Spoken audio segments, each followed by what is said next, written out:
జనం జనం జనం ప్రజా ప్రపంచనం జనం జనం జనం ఇదే కదా మహలం ఒక్కొక్క చినుకు మహాసంద్రమై ఎగసినట్టు ఒక్కో పిడికిలి రేపటి విజయపు ఆయువు కట్టు ఎవరికెంతో వారికంత నినాదమే నింగి కంట జనం జనం జనం ప్రజా ప్రపంచనం జనం జనం జనం ఇదే కదా మహలం.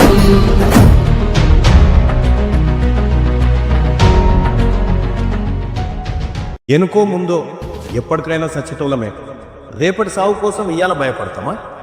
దశాబ్దాలుగా రెడ్లు దొరల యువసేనలు ఫేస్బుక్లు ట్విట్టర్లు ఇన్స్టాలు యూట్యూబ్లను మన భుజాల మీద మోసినాం కదా.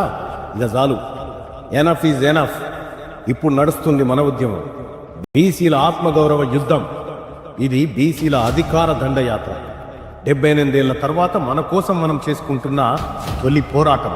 ఈ పోరాటంలో అగ్రకులాలకు బీసీలకు మధ్య వార్ స్టార్ట్ అయింది. రెడ్లు వెలమలకు 14 టీవీలు 15 పత్రికలున్నాయి. బీసీలకు పేపర్ లేదు, టీవీ లేదు. ఉన్నదల్లా మీలాంటి యువరక్తమే. మీ బిగించే పిడికిలి, ఆ పిడికిలిలో సోషల్ మీడియా సైనికుడిగా మారి బీసీ యోధుడుగా నిలబడదాం. రండి బీసీ వీరులారా, వీర సోషల్ మీడియా సైనికులారా. చేయి చేయి కలిసింది, అధికారమే మిగిలింది. బీసీ సోషల్ మీడియా వారియర్స్ గా పనిచేయాలనుకుంటున్నారా? ఇప్పుడే ఈ నెంబర్కు కాల్ చేయండి. 1 నిమిషం కేటాయించు. 78 ఏళ్ల దోపిడీని అరికట్టు. జై బీసీ, జై జై బీసీ, జై తెలంగాణ.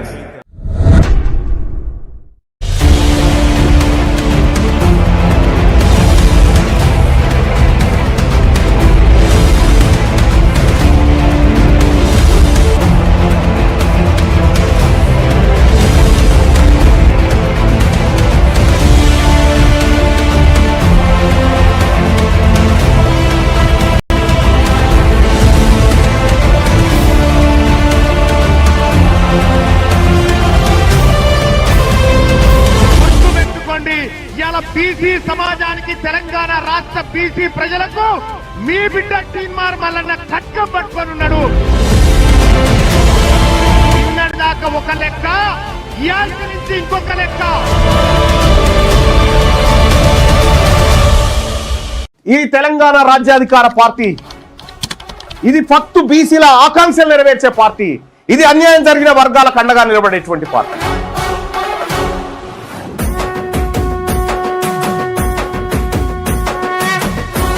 తెలంగాణ రాజ్యాధికార పార్టీ చేరాలంటే 9866524314 ఈ నెంబర్ కు వాట్సాప్ లో మిస్ కాల్ ఇవ్వండి. ఈ నెంబర్ కి మీరు మీరు మీరు మీరు మిస్ కాల్ ఇవ్వగానే మీకు ఒక లింక్ వస్తుంది. ఆ లింక్ పైన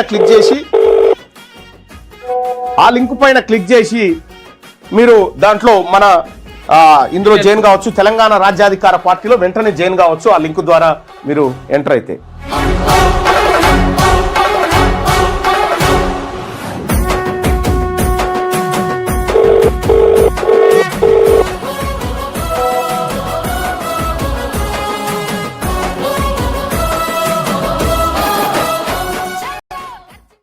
ఈ తెలంగాణ రాజ్యాధికార పార్టీ ఇది ఫక్తు బీసీల ఆకాంక్షలు నెరవేర్చే పార్టీ.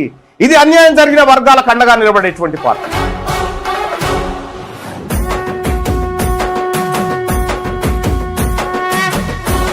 తెలంగాణ రాజ్యాధికార పార్టీ చేరాలంటే 9866524314 ఈ నెంబర్ కు వాట్సాప్ లో మిస్ కాల్ ఇవ్వండి. ఈ నెంబర్ కి మీరు మీరు మీరు మీరు మిస్ కాల్ ఇవ్వగానే మీకు ఒక లింక్ వస్తుంది. ఆ లింక్ పైన క్లిక్ చేసి నమస్తే, గుడ్ మార్నింగ్ అందరికి. మీకు 1-2 విషయాలు మీతో పంచుకోవాలనేటువంటి ఉద్దేశంతో వచ్చిన. దాంట్లో ప్రధానంగా ఒకటి, బీసీల అంశం పట్ల తెలంగాణ రాష్ట్ర ప్రభుత్వం కాంగ్రెస్ పార్టీ ఎంత నమ్మక ద్రోహం చేసిందనేటువంటిది ఒకటి. రెండోది, ఆమె ఎవరో ఏడుస్తా ఉన్నారు కదా, ఆమెది కూడా మీద అన్ని కలిపి మాట్లాడతా. ఈ రెండు చాలా క్లియర్ గా మాట్లాడతా. ఇక ఈ లైవ్ చూస్తున్నటువంటి మిత్రులారా, ఇది free content. All YouTubers can use it freely. మీరు అందరు కూడా దీన్ని ఫ్రీగా వాడుకోవచ్చు. ఈ లైవ్ స్ట్రీమ్ ని సేమ్ మీ యూట్యూబ్ లో కూడా లైవ్ స్ట్రీమ్ పెట్టుకోవచ్చు. ఈ పేజ్లో ఏది ఈ యూట్యూబ్ ఛానల్లో తీన్మార్ మల్లన్న అఫీషియల్ అనేటువంటి దాంట్లో ఉన్న ప్రతి కంటెంట్ను మీరు ఫ్రీగా వాడుకోవచ్చు. ప్రతి కంటెంట్ను మీరు ఫ్రీగా వాడుకోవచ్చు, ఫ్రీగా యూటిలైజ్ చేసుకోవచ్చు. తద్వారా మీరు మానిటైజ్ చేసుకొని డబ్బులు సంపాదించుకోవచ్చు. మా ఉద్దేశం ఒకటే క్లియర్, మా కంటెంట్ను రీచ్ చేయాలి, అందరికీ విస్తృతంగా పంచాలనేది మా ఉద్దేశం. రైట్. ఇక రెండో అంశం, నిన్న శాసన మండలిలో చర్చ జరిగింది. దేని పట్ల?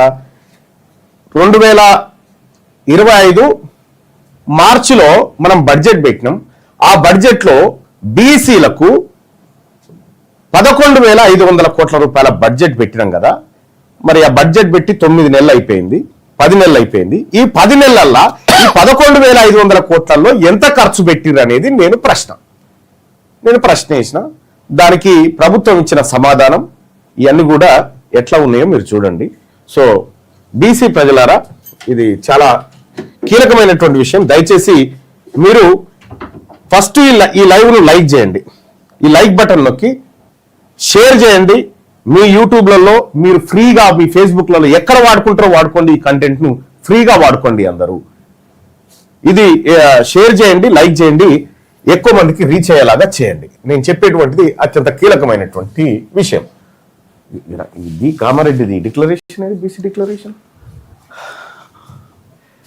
దీంట్లో డౌన్లోడ్ లేదు.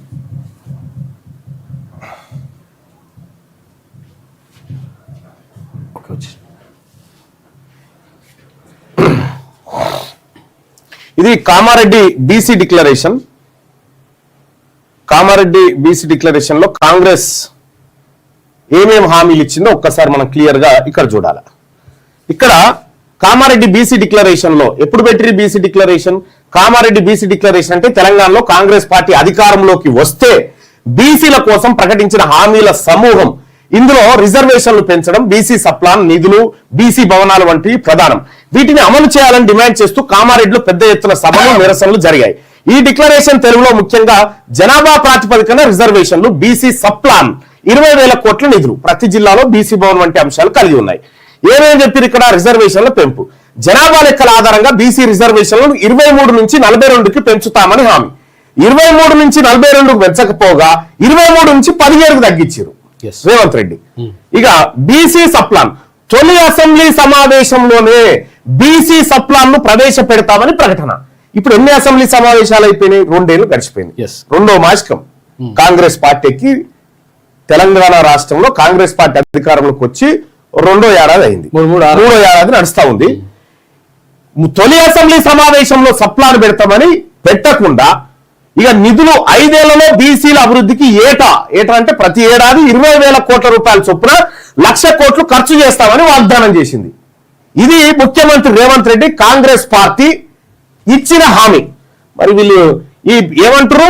ప్రతి ఏడాది 20,000 కోట్లు పెడతాం బీసీలకు. మొదటి ఏడాదే దోకా 9,000 కోట్లు పెట్టి 1,500 కోట్లు ఖర్చు పెట్టలే. ఇక ఇప్పుడు 2వ ఏడాది కూడా ఇదే మోసం జరుగుతా ఉందనేటువంటి ఉద్దేశంతో నేను సబ్మిట్ గా ప్రశ్న వేసిన.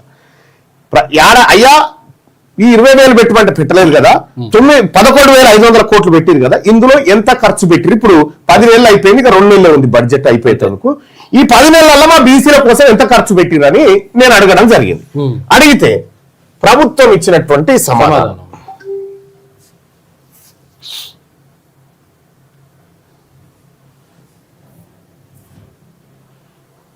ఇగో ప్రభుత్వం ఇచ్చిన సమాధానం మీరు చూడండి. ఇది యాజ్ ఇట్ ఈజ్ గా ప్రభుత్వ సమాధానాన్ని మీకు ఇక్కడ పెడుతున్నా. తెలంగాణ శాసన పరిషత్తు ప్రశ్న నెంబర్ 4429, తీన్మార్ మల్లన్న ఎమ్మెల్సీ. గౌరవనీయులైన రవాణా వెనుకబడిన తరగతుల సంక్షేమ శాఖ మంత్రి గారు దయచేసి ఈ క్రింది సమాచారం తెలియజేస్తారా అని అడిగిన. ఏంది? ప్రస్తుత ఆర్థిక సంవత్సరంలో వెనుకబడిన తరగతులకు కేటాయించిన 11,500 కోట్ల బడ్జెట్ కు గాను ఇప్పటి వరకు ఖర్చు చేసిన నిధుల పరిమాణం ఎంత? వివిధ పనుల కోసం ఖర్చు చేసిన నిధుల వివరాలు ఏమిటి అని 2 దాంట్లో పెట్టిన. ప్రభుత్వం ఏం చెప్పింది?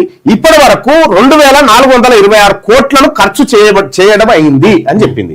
వివిధ పనుల కోసం ఖర్చు చేసిన నిధుల వివరాలను అనుబంధ రూపంలో సభా సమక్షంలో ఉంచడం అయింది. సభ ముందు పెట్టింది. పై సమాధానం గౌరవ రవాణా వెనుకబడిన తరగతుల సంక్షేమ శాఖ మంత్రి గారి ఆమోదం పొంది ప్రభుత్వ కార్యదర్శి తరఫున ఇచ్చారు. ఏం ఖర్చు పెట్టిరా అని అడిగితే ఇది లెక్క. పెట్టినదేమో బడ్జెట్ 11,500 కోట్లు 11,405 కోట్ల రూపాయల బడ్జెట్ Yes. మొత్తం. అరే ఇక్కడ దేనికి ఎంత పెట్టిరాయంటే ఫస్ట్ ఇది 2025-26 ఆర్థిక సంవత్సరంలో వెనకబడిన తరగతుల సంక్షేమానికి సంబంధించి వివిధ పనుల కోసం ఖర్చు చేసిన నిధుల పరిమాణ వివరాలు ఈ క్రింది పట్టికలో చూపడమైనది. ఇక్కడ స్కాలర్షిప్లు, మన బీసీ పిల్లలకు స్కాలర్షిప్లు, వాళ్ళు చదువుకొని పైకి రావడం కోసం స్కాలర్షిప్లు ఇచ్చేటువంటి పథకం కోసం 1,908 కోట్లు బడ్జెట్లో పెట్టిరు. ఇగో ఈ 1,800 కోట్లు ఈ బీసీ పిల్లలు చదువుకోవడానికి మేము స్కాలర్షిప్లుగా ఇవ్వబోతున్నామని పెట్టిరు. ఇంత లేవట్టి ఒక గింత దించిర్రు. ఎట్లా 1,908 కోట్లు ఇస్తామని చెప్పి ఇచ్చింది 365 కోట్లు. ఇచ్చింది 365 కోట్లు. ఇక్కడ హాస్టల్ సంక్షేమ హాస్టళ్లలో 435 కోట్లు ఖర్చు పెడతామని చెప్పి, అంటే మన పిల్లలకు భూమ పెడతామని చెప్పి మన పిల్లల నోటి తలలకెళ్ళి భూపెట్టుకొని పోయింది దొంగ ప్రభుత్వం. 315 కోట్లు ఖర్చు పెట్టి 110 కోట్లు తక్కువ, 110 కోట్లు బీసీల సొమ్ము, బీసీ పోరగాళ్ళు భూమ తినే సొమ్ము ఎత్తుకపోయి తిన్నాడు రేవంత్ రెడ్డి. ఇక రెండోది మహాత్మా జ్యోతిబా పూలే ఓవర్సీస్ విద్యానిధి, ఓవర్సీస్ స్కాలర్షిప్లు, అంటే విదేశాలకు వెళ్లే విద్యార్థులకు సంబంధించి 20 లక్షల చొప్పున 20 లక్షల చొప్పున ఒక్కొక్కరికి ఇస్తారు. 1 కోటి రూపాయల్లో 5గురికి వస్తుంది. 80 కోట్లలో ఎంతమందికి వస్తుంది? 400 మందికి వస్తుంది. 85 400 మందికి 2 కోట్ల మంది బీసీలు ఉంటే 400 మందికి ఓవర్సీస్ స్కాలర్షిప్ అని ఇచ్చి వాళ్ళకి నచ్చిన వాళ్ళకి ఇచ్చుకున్నారు. ఇక Mahatma Jyotiba Phule residential institution society నిర్మాణం అని 1,871 కోట్లు ఖర్చు పెడుతున్నామని చెప్పి 1,300 కోట్లు ఖర్చు పెట్టారు. ఇక స్టడీ సర్కిల్, బీసీ విద్యార్థులంతా బాగా చదువుకొని పైకి రావాలి, వాళ్ళు కూర్చుంటేందుకు స్టడీ సర్కిల్ ఏర్పాటు చేసి వాళ్ళు IAS IPS కావడం కోసం 50 కోట్లు ఖర్చు పెడతామని చెప్పారు. 50 కోట్లు పెట్టింది 4 లక్షలు. ఆ జీతాలు కూడా 4 లక్షలు కేవలం జీతభత్యాలకు. ఇక ఈ విద్యారంగం పైన 4,345 కోట్లు ఖర్చు పెడతామని చెప్పింది ప్రభుత్వం. పెట్టింది 2,068 కోట్లు. మా విద్యార్థుల సొమ్ము, ఒక రకంగా చెప్పాలంటే మా విద్యార్థుల సొమ్ము ఎవరు తిన్నాడు? ఈ ప్రభుత్వం సంకనాకి తింటా ఉంది మా సొమ్ము. మా విద్యార్థులు ఇంకా బొస్తా ఉన్నాయి కానీ మా విద్యార్థులది ఈ ప్రభుత్వం, ఈ దొంగ ప్రభుత్వం, ఈ రెడ్డి ప్రభుత్వం తింటా ఉంది మా బీసీ సొమ్ము, మా బీసీ విద్యార్థుల సొమ్ము. ఇది సర్కార్ లెక్కలే. ఇక జీవనోపాధి రంగం తెలంగాణ గీత కార్మికుల కోఆపరేటివ్ ఫైనాన్స్ కార్పొరేషన్ లిమిటెడ్ కు సాయం. తెలంగాణ రాష్ట్రంలో ఉన్నటువంటి గౌడ సోదరులు, ఈ గౌడ సోదరులు తెలంగాణ రాష్ట్రంలో 3వ హైయెస్ట్ కమ్యూనిటీ బీసీలలో. 3వ హైయెస్ట్ కమ్యూనిటీ. ఫస్ట్ కమ్యూనిటీ వచ్చేసి ముదిరాజులు, సెకండ్ యాదవులు, థర్డ్ గౌడ్స్. ఈ హైయెస్ట్ కమ్యూనిటీలో ఒకటైనటువంటి గౌడ సోదరులకు లక్షలాది మంది తాడి చెట్ల మీద గీత కార్మికులుగా పనిచేసి బతుకుతా ఉన్నారు, జీవనోపాధి పొందుతా ఉన్నారు. ఈ గౌడ్ల సంక్షేమం కోసం కార్పొరేషన్ ద్వారా వాళ్ళకు ఫైనాన్స్ క్రియేట్ చేసి వాళ్ళకు లోన్లు ఇచ్చి తద్వారా వాళ్ళని పైకి తీసుకొస్తాం. దానికోసం మేము 70 కోట్లు ఖర్చు పెడతామని చెప్పారు. 70 కోట్లు గౌడ్లకు. వీళ్ళు పన్ను కూడా కడతారు, శిస్తు కడతారు, వాళ్ళ శిస్తులు కడతారు. వీళ్ళు దేనికి? ఆయన మోగు ముస్తాలు కట్టుకొని ఇంట్లోకి వెళ్ళిందంటే మళ్ళీ వస్తారా రాదా తెలియదు. గ్యారంటీ లేని బతుకది. ఆ బతుకు కోసం, ఆ గౌడ్ల కోసం 70 కోట్లు ఖర్చు పెడతామని మా గౌడన్నల కోసం 19 కోట్లు ఖర్చు పెట్టిరు. నేను అడిగిన, అయ్యా నువ్వు స్వయాన గౌరవ్ కదా మంత్రి, ఏమైనా సిగ్గు అనిపిస్తలేదా? మీరే మంత్రి ఉన్నారు కదా, 70 కోట్లు ఖర్చు పెడతా అని నువ్వు హక్కులస్తులు ఉండి 19 కోట్లు కూడా ఖర్చు పెట్టలేదు. నీదేం ప్రభుత్వం, నీదేం మంత్రి పదవి అని అడిగిన. అంటే సిగ్గని అనలే కానీ మీకు ఏమైనా అనిపిస్తలేదా అని అడిగిన. అవును. అయితే 70 కోట్లు ఖర్చు పెడతామని నా గౌడ సోదరులకు 19 కోట్లు ఖర్చు పెట్టింది. ఎవరు తిన్నాడు? గౌండోల సొమ్ము ఎవరు తిన్నాడు? ఇందులో దాదాపుగా 41,000 కోట్లు, 51 కోట్లు గౌడ్ల సొమ్ము, 51 కోట్లు మా గౌడన్నల సొమ్ము ఈ రెడ్లు తిన్నారు. చేనేత కార్మికులు ఎంత అద్భుతమైనటువంటి చేనేత కళలు మనకాడ సిరిసిల్ల, పోచంపల్లి, గద్వాల, ఇట్లా అనేక మంది చేనేత కార్మికులు బతుకుతా ఉన్నారు. ఈ బతుకుతున్నటువంటి చేనేత కార్మికులకు మేము ఆర్థిక సాయం చేస్తాం. ఎంత చేస్తాం? 450 కోట్ల రూపాయలు సాయం చేస్తాం చేనేత కార్మికులకు అని చెప్పారు. కానీ చేసింది ఎంత? 168 కోట్లు. ఈ చేనేత కార్మికులకు సంబంధించినటువంటి దాదాపు 282 కోట్లు 282 కోట్లు చేనేత కార్మికులది, మా శాలది, మా పద్మశాలది, మా మార్కాండేయ వారసులది 280 కోట్ల సొమ్ము తిన్నాడు రేవంత్ రెడ్డి. 280 కోట్ల మా పద్మశాలిల సొమ్ము తిన్నాడు రేవంత్ రెడ్డి. 10 నెలలు అయింది, ఇంకెక్కడ అయిపోయా. 22 బీసీ కార్పొరేషన్లు మరియు రాజీవ్ యువ వికాసం, 22 బీసీ కార్పొరేషన్లు పెడతాం. బీసీ కార్పొరేషన్ నుంచి ఆ కార్పొరేషన్ లో ఉన్నటువంటి ప్రజలకు మేము ఫైనాన్సులు ఇస్తాం, లోన్లు ఇస్తాం, బతుకు తెరు చూపిస్తాం. దానికోసం 4102 కోట్లు పెడతాం. మనం యువ వికాసం పెడతాం. ఇంకా బీసీలు మీరు ఎంటర్ప్రీనర్స్ కావాలి, మీరు 1 లక్ష, 2 లక్షలు, 3 లక్షలు, 5 లక్షలు మీకు సబ్సిడీ ఇస్తామని చెప్పి అప్లికేషన్లు తీసుకున్నారు కదా రాజీవ్ యువ వికాసం కింద. 4102 కోట్ల రూపాయలు దానికి ఖర్చు పెడతామని చెప్పి 13 కోట్లయ్యా. 13 కోట్లు దేనికి పెట్టిరంటే ఆ కార్పొరేషన్ చైర్మన్ల జీతాలకు. ఒక్క అనా పైస కూడా ఈ 22 కార్పొరేషన్ల ద్వారా ఒక్క బీసీ బిడ్డ కూడా సాయం చేయలే ఈ దొంగ ప్రభుత్వం, ఈ రెడ్ల ప్రభుత్వం. రాజీవ్ యువ వికాసాన్ని ఆర్డర్ చేసిరు ఆల్రెడీ, కథమైపోయింది. ఇక చూసిరు కదా, 4000 కోట్లు పెడతా అని 13 కోట్లు పెట్టిరు. ఇందులో అంటే దాదాపు 4997 కోట్ల రూపాయలు, 4997 కోట్ల రూపాయల సొమ్ము మా బీసీల సొమ్ము, మా సాకరి మంగళంల సొమ్ము, మా కుమ్మరి కమ్మరుల సొమ్ము, మా విశ్వబ్రాహ్మణుల సొమ్ము, మా గంగెడ్ల సొమ్ము, మా బాలసంతుల సొమ్ము. చిన్న దొంగలు వీళ్ళు ఈ రెడ్లు. ఇగో 4622 కోట్ల రూపాయలు ఇస్తామని చెప్పి 201 కోట్లు మన ముఖాన కొట్టి మన జీవనోపాధి కోసం ఈ 201 కోట్లను మన ప్రజలకు పంచితే మనిషి 10 రూపాయలు 10 రూపాయలు రావు. మనిషికి 10 రూపాయలు కూడా రావు. ఏడాదికి 10 రూపాయలు రావు. ఇదే 12 నెలకు 95 పైసలు వస్తాయి అంతే. నెలకు 95 పైసలు బీసీలకు బిచ్చం వేసి కొట్టిరు. 95 పైసలు బీసీలకు. ఇక సామాజిక రంగంలో ఎంత ఖర్చు పెట్టినావయ్యా అంటే కళ్యాణ లక్ష్మి కోసం 2173 కోట్లు ఇస్తాం ఈ బీసీలకు అని చెప్పారు. తులం బంగారం పెడతాం, తులం బంగారం అని చెప్పారు. ఇంకా మీదికెళ్ళి 2173 కోట్లు ఇస్తామని 108 కోట్లు ఇచ్చారు. అంటే ఇంకా 2100 ఎంత 2165 2165 కోట్ల రూపాయల నా బీసీ ఆడబిడ్డల సొమ్ము, నా బీసీ ఆడబిడ్డల కళ్యాణానికి పెళ్లిళ్ళకి ఇవ్వాల్సిన సొమ్ము దొంగతనంగా తిన్నాడు రేవంత్ రెడ్డి. దొంగతనంగా తిన్నాడు. ఇక వెనుకబడిన తరగతుల కోసం కమిషన్ మరియు ప్రత్యేక కమిషన్, డెడికేట్ కమిషన్ వేస్తున్నాం, కులగణన చేస్తున్నామని 150 కోట్లు పెడుతున్నామని జీవో రిలీజ్ చేసిరుగా. 150 లేదు, నోటాఫీస్ లేదు, అది 21 కోట్లట. అది 21 కోట్లు కేటాయించి ఖర్చు పెట్టింది 3 కోట్లు. మన బీసీల స్థితిగతులు తెలుసుకోవడానికి చైర్మన్ల జీతాలు కూడా లేదు. పెట్టిన ఖర్చు 3.49 కోట్లు. ఇగో ఇది ఈ దొంగ అగ్రవర్ణ ప్రభుత్వాలకు మన బీసీల మీద ఉన్న ప్రేమ. మొత్తము ఇక్కడ మన సంక్షేమం కోసం జీవనోపాధికి సామాజిక రంగం మొత్తం 2194 కోట్లు ఖర్చు పెడతామని చెప్పి 112 కోట్లు పెట్టిర్రు. అంటే దాదాపుగా 2172 కోట్ల రూపాయల సొమ్ము, మన ఆడబిడ్డల సొమ్ము, మన బీసీ ఆడబిడ్డల సొమ్ము తిన్న దొంగలు వీళ్ళు, ఈ దొంగ ప్రభుత్వం. ఇక నిర్మాణ రంగం, బీసీలు ఆత్మగౌరవంతో బతకాలి, బీసీల భవనాలు ఉండాలని ఈ దొంగలు చెప్తాం. భవనాలు, బీసీ ఆత్మగౌరవ భవనాల నిర్మాణం కోసం 100 కోట్లు ఖర్చు చేయబోతున్నామని చెప్పారు బడ్జెట్ లో. రూపాయి పెట్టలే, ఒక్క రూపాయి కూడా ఖర్చు పెట్టలేదు. ఇది పొన్నం ప్రభాకర్ గారు మంత్రి ఇచ్చినటువంటిది. ఇది మంత్రి పొన్నం ప్రభాకర్ అఫీషియల్ డాటా.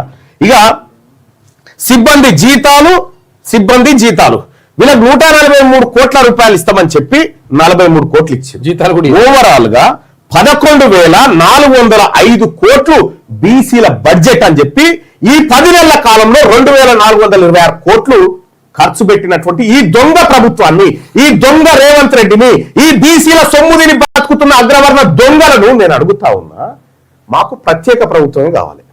మీతోటి కుదరది. మీ రెడ్ల సోపతి, మీ వెలమల సోపతి మాకు కుదరదు. వడ్డీస్తాడు మామూలు ఉండాలి. ఇప్పుడు ఎస్సీ ఎస్టీలకు ఇది బీసీలకు కదా, ఎస్సీ ఎస్టీలకు ఎట్లా ఉందంటే మీరు చూడండి, ఎస్సీ ఎస్టీలకు వీళ్ళకి పెట్టేటువంటి బడ్జెట్ ఎట్లా ఉంటుందంటే బీసీది కూడా రాస్తా పక్కకు.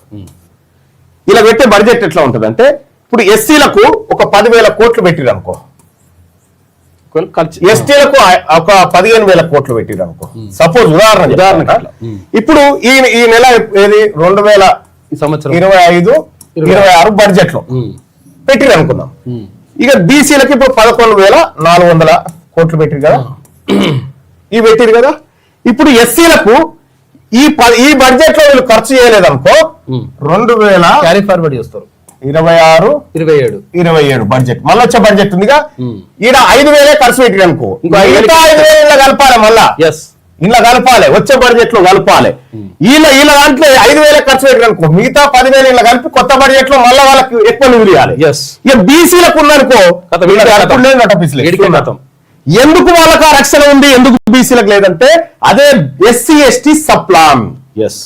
ఎస్సీ ఎస్టీ సప్లాన్ దీన్ని గతంలో ఉమ్మడి ఆంధ్రప్రదేశ్ లో దామోదర్ రాజనరసింహ గారు ఉప ముఖ్యమంత్రిగా ఉన్నప్పుడు తయారు చేసి ఎస్సీ ఎస్టీల నిధులకు రక్షణ కల్పించిండు దామోదర్ రాజనరసింహ గారు. మోసం చేస్తే మళ్ళీ ఇక్కడ మన బీసీలు మంత్రులు నుండి మన బీసీలు ఇంకొక రకంగా చెప్పాలంటే ఇంకా వాళ్ళ నియమనాల్లో మనకి అర్థం, ఒక్కడు కూడా దీని గురించి మాట్లాడు, ఏదిరా మా బడ్జెట్ ఎదురా పోతుందిరా అంటే ఒక్కడు కూడా మాట్లాడు.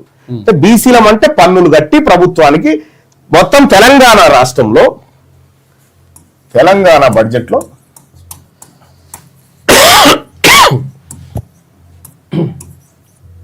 25-26 మొత్తం 3,04,000 కోట్ల రూపాయలు బడ్జెట్ కేటాయించారు. కేటాయిస్తే తెలంగాణ రాష్ట్ర ప్రభుత్వం ఏం చెప్పింది, ఈ బీసీలు తెలంగాణ రాష్ట్రంలో బీసీలు 56.33% ఉన్నారని చెప్పింది కదా ప్రభుత్వం.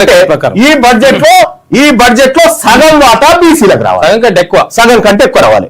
దాదాపుగా 1,60,60,000 కోట్ల రూపాయలు బీసీలకు రావాలి బీసీల బడ్జెట్. 1,60,60,000 కోట్ల రూపాయలు బీసీలకు వచ్చేది ఉంటే 11,405 కోట్లు కేటాయించి 2,426 కోట్లు చూసుకోగా 1,60,000 కోట్ల రూపాయలు బీసీల వాటా అయితే 2,426 కోట్లు మన మొఖాన యాదగిరి గుట్ట కాడ బిచ్చగాడు కూడా తీసుకోడు. 95 పైసలా మన బతుకు, 95 పైసలు.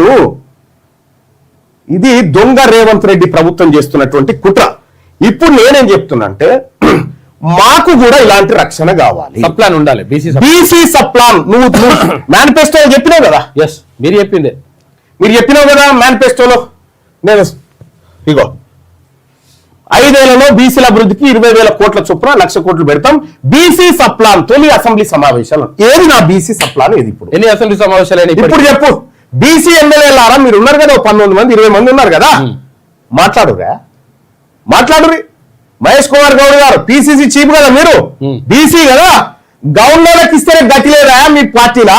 మీ పార్టీని ఏమన్నా మెడల్ వస్తున్నావా నువ్వు పిసిసి అధ్యక్షుడు ఉండి? పొన్నం ప్రభాకర్ గారు మీరు ఖుద్దు గౌడ సామాజిక వర్గం బిడ్డ ఉండి గౌడ్ల నోట్ల మన్ను వస్తే కూడా నువ్వు పట్టించుకోలేదు. గౌడ్ల నోట్ల మన్ను వస్తే ఎందుకయ్యా నువ్వు మంత్రిగా ఉండి ఏం చేస్తావు? మంత్రిగా ఉండి పదవులు కాపాడుకుంటే పదవులు కావాలి, మీకు పదవులు కావాలి. అక్కడ చెప్పింది కదా వాకిరి శ్రీగారి, నా జాతరకు అన్యాయం జరిగితే రాజీనామా చేస్తా అని చెప్పి నువ్వు చెప్పా. అది జాతర ముఖ్యమని నువ్వు చెప్పు. 2 మంత్రులారా మనకు చేత కాకపోతే రాజీనామా చేసి ఇంట్లో బందాం రారి. ఈ వర్గాల ప్రజల ప్రయోజనాలు దెబ్బతింటా ఉంటే మనం కుక్కిన పేరు లెక్క కూర్చుంటాం ఆడా. ఇది కదా జరిగిన మోసం, ఇది కదా జరిగినటువంటి మోసం. ఇంత క్లియర్ గా బీసీ బడ్జెట్ పీడిఎఫ్ లింక్ పెట్టండి మల్లన్న గారని చెప్తాను. అందులో పెట్టా బడ్జెట్ లింక్, అది ఎట్లా పెడతావు పెట్టు, అందరు తెలుసుకోవాలి ఇది. ఇక రెండోది, ఇందులోనే మరి బీసీలకు గింత ఇచ్చారు కదా, మరి బీసీలు ఎంత ఇస్తారు? బీసీలు ప్రభుత్వానికి ఎంత ఇస్తారు? ఈ లెక్క కూడా తేలాలి.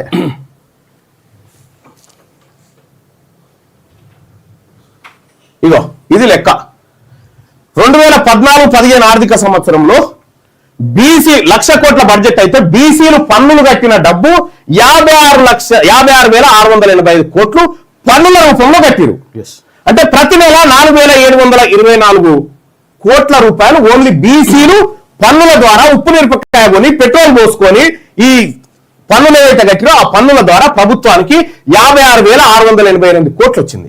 అంటే ప్రతి నెల 4,724 కోట్ల రూపాయలు బీసీలను కడితే అంటే ప్రతిరోజు ఎంత కట్టాం అన్నట్టు ఒక్కొక్క బీసీ ప్రతిరోజు తన తల మీద 157 రూపాయల పన్నులు ప్రభుత్వానికి కట్టిండు. ప్రతిరోజు మనం ప్రభుత్వ ఖజానాలో 157 రూపాయలు జమ చేస్తే ఈ ప్రభుత్వం 2014-15లో ప్రతిరోజు బీసీలకు ఎంత ఇచ్చిందంటే ₹1.5 చూసుకోగా 157 రూపాయలు కడితే ₹1.5 మనకు వాపసు వచ్చింది. చూసుకోగా ₹1.5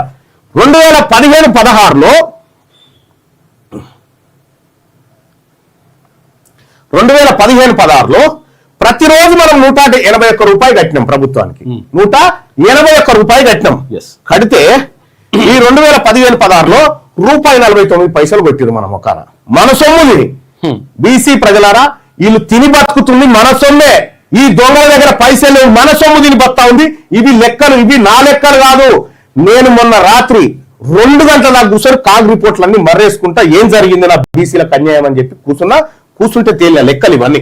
2016-17లో మన మొక్కాన ఇక్కడ ఎంత 2016-17లో 204 రూపాయలు కట్టిన ఒక్క రోజుకు 12 రూపాయలు ఒక్కొక్క బీసీ నేను 204 ఈయన 204 మీరు 204 ఆయన 204. సరే ఎందుకంటే ఒకరు 400 కట్టొచ్చు, ఒకరు 300 కట్టొచ్చు, ఒకరు 100 కట్టొచ్చు యావరేజ్ గా. అంటే ఒక్క బీసీ ప్రభుత్వానికి 2016-17లో 204 కోట్ల రూపాయలు కడితే ఈ 16-17లో మన మొక్కాన ₹3.74 వేసారు. 200 కడితే 204 రూపాయలు కూడా వేయలే మనకు. అంటే మనకు పోతున్నది ఆదాయమే మన జీవనాలకి వెళ్ళిపోతుంది ఇంత, మన కడుపులకు వస్తుంది ఇంత. చూసుకోండి దీన్ని ఏం ప్రభుత్వం అంటాం? ఈ దొంగల ప్రభుత్వం. అందుకోసమే బీసీల ప్రభుత్వం రావాలి, అందుకోసమే బీసీల రాజ్యాధికారంలోకి రావాలి. వడ్డించేటోడు మనోడై ఉంటే నువ్వు ఏడ కూర్చున్నా ఏ బంతిలో కూర్చున్నా నీకు వస్తుంది. అందుకోసం కావాలి. మన సొమ్ము దీన్ని బతుకుతున్నటువంటి దొంగల ప్రభుత్వం మనకేదో చేస్తున్నట్టుగా డైలాగులు బీరాలు వలుతా ఉంటే చూస్తూ కూర్చో అన్నా. ఎవరన్నా వస్తారా డిబేట్ కి ఈ లెక్కల మీద? దమ్మున్నోడు ఎవరన్నా ఈ రాష్ట్ర ప్రభుత్వం నుంచి ఎవరన్నా వస్తాడా?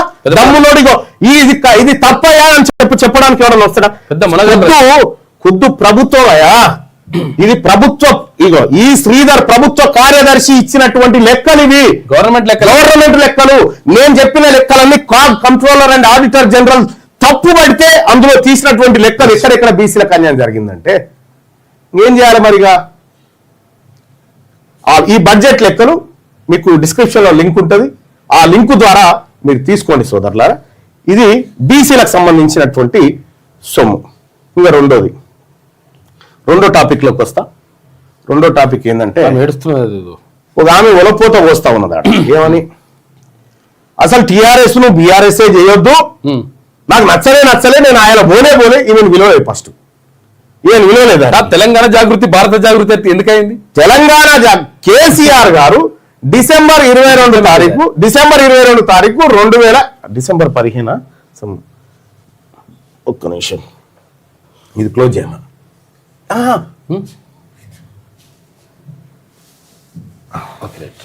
ఇక్కడ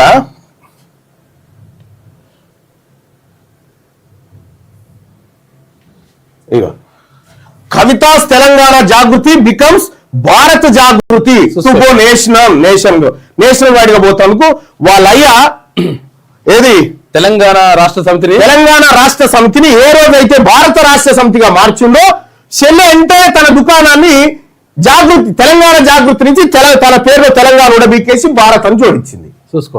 ఆ రోజు డెక్కన్ క్రానికల్లో వచ్చినట్టు వ్యతిరేకించిన చెప్తున్నది. మళ్ళా నేను డిసెంబర్ 14 పత్రిక వచ్చింది. ఈమె వ్యతిరేకించిన అని చెప్తా ఉంది. వ్యతిరేకించిన ఆమె ఈ స్టేట్మెంట్ ఎట్లా చేసింది? నీ జాగృతి ఏమని? భారత జాగృతి ఎడికెళ్ళయింది. On the back of the TRS remaining itself BRS to go nation, TRS MLC Kalvakuntla Kavitha Telangana Jagruthi has become Bharat Jagruthi and will expand it activities to all other states bearing Telangana అని చెప్పి పెట్టింది. మరి నీకు ఇష్టమే లేదంటివిగా తెలంగాణ మీద వెలపోత వస్తీగా తల్లి తెలంగాణ అంటే ఈ అస్తిత్వము అబ్బా ఏమి యాక్టర్ తల్లి మెల్లగా అయినా నా సూచన చెప్తా ఉన్నా నీ అంతా దొంగేశాలే అన్ని అందరికి ఎరుకునే కానీ ఒకటి చెప్తా ఉన్నా గుర్తుపెట్టుకో నీ ఇంటి పంచాది మీ వెలమోల ఇంట్లో వెలమ సంఘం ఉంది ఆ సంఘంలో కూర్చొని మాట్లాడుకోదు నీకు మాకే సంబంధము నీ ఇంట్లో అగౌరవపరిచయం నన్ను తెలంగాణ మొత్తం నీ కోసం ఎందుకు పరితపించాలి మా బీసీలకైతే నీకు సంబంధం లేదు నీకు మా బీసీలకు సంబంధం లేదు అంతే రేవంత్ రెడ్డి గారు స్క్రిప్ట్ ఇచ్చుడు ఆ స్క్రిప్ట్ అన్నా సరిగా రాసి చెప్పుడు కూడా కరెక్ట్ గా పండించలేకపోయింది అక్కడ రేవంత్ రెడ్డి గారి స్క్రిప్ట్ అది రేవంత్ రెడ్డి గారు వదిలిన బాణం అనేది అందరికి ఎరికే ఇంకా ఇక్కడ మళ్ళా శశబీసలు ఎందుకు ఆత్మగౌరవం ఆత్మగౌరవమే కావచ్చు మీ ఆత్మ మీరు ఆయన గౌరవం మాకేం సంబంధం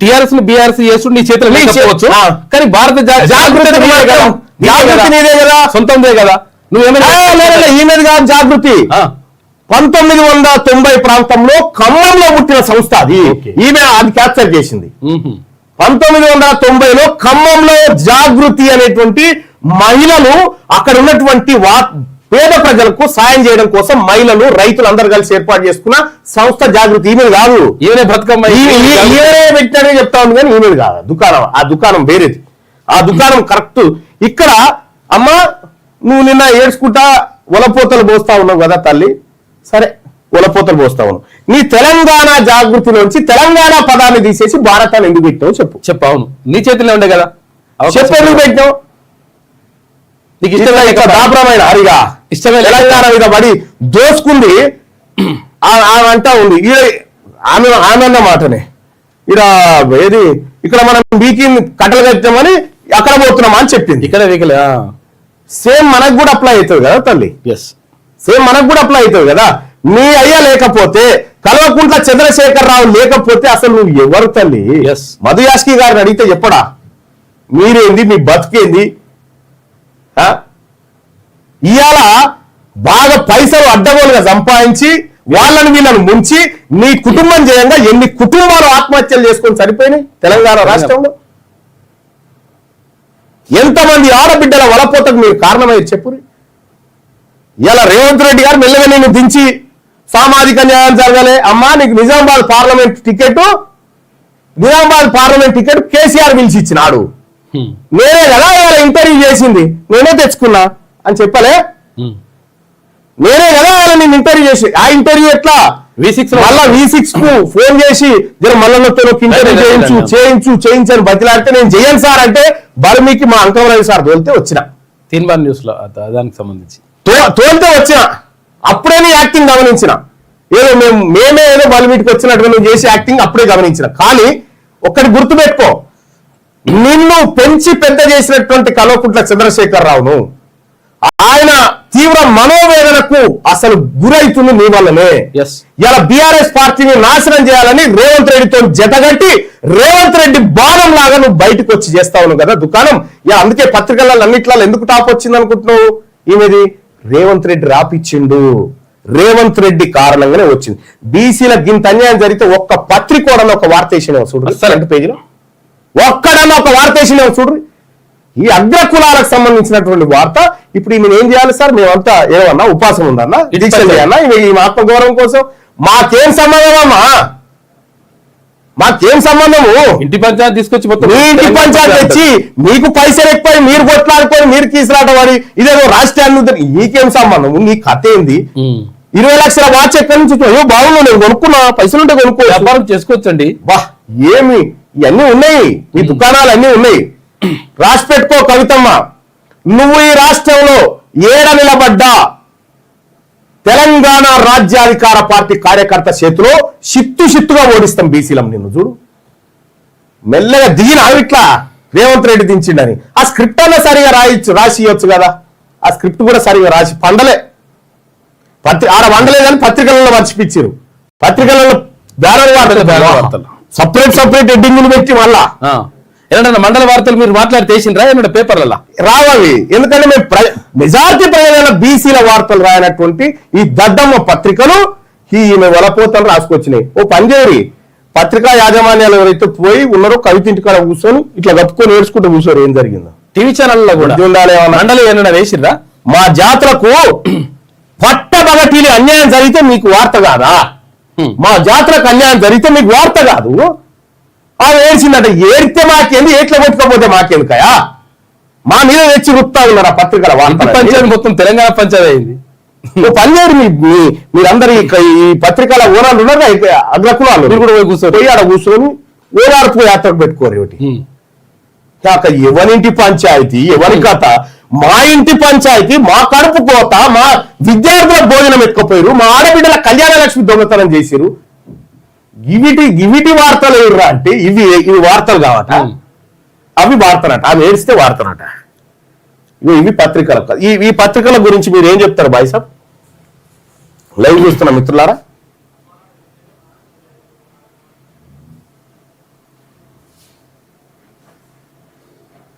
ఈ పత్రికల గురించి మీ కామెంట్ ఏంటి తెలియజేయండి. ఈ పత్రికలు వివరిస్తున్నారు. ఇగో అన్ని పత్రికలలో అదే ఉండొచ్చు మేబీ. ఇగో అదే బీఆర్ఎస్ కు నైతికత లేదు, ఈ డ్రామాలు చూడండి.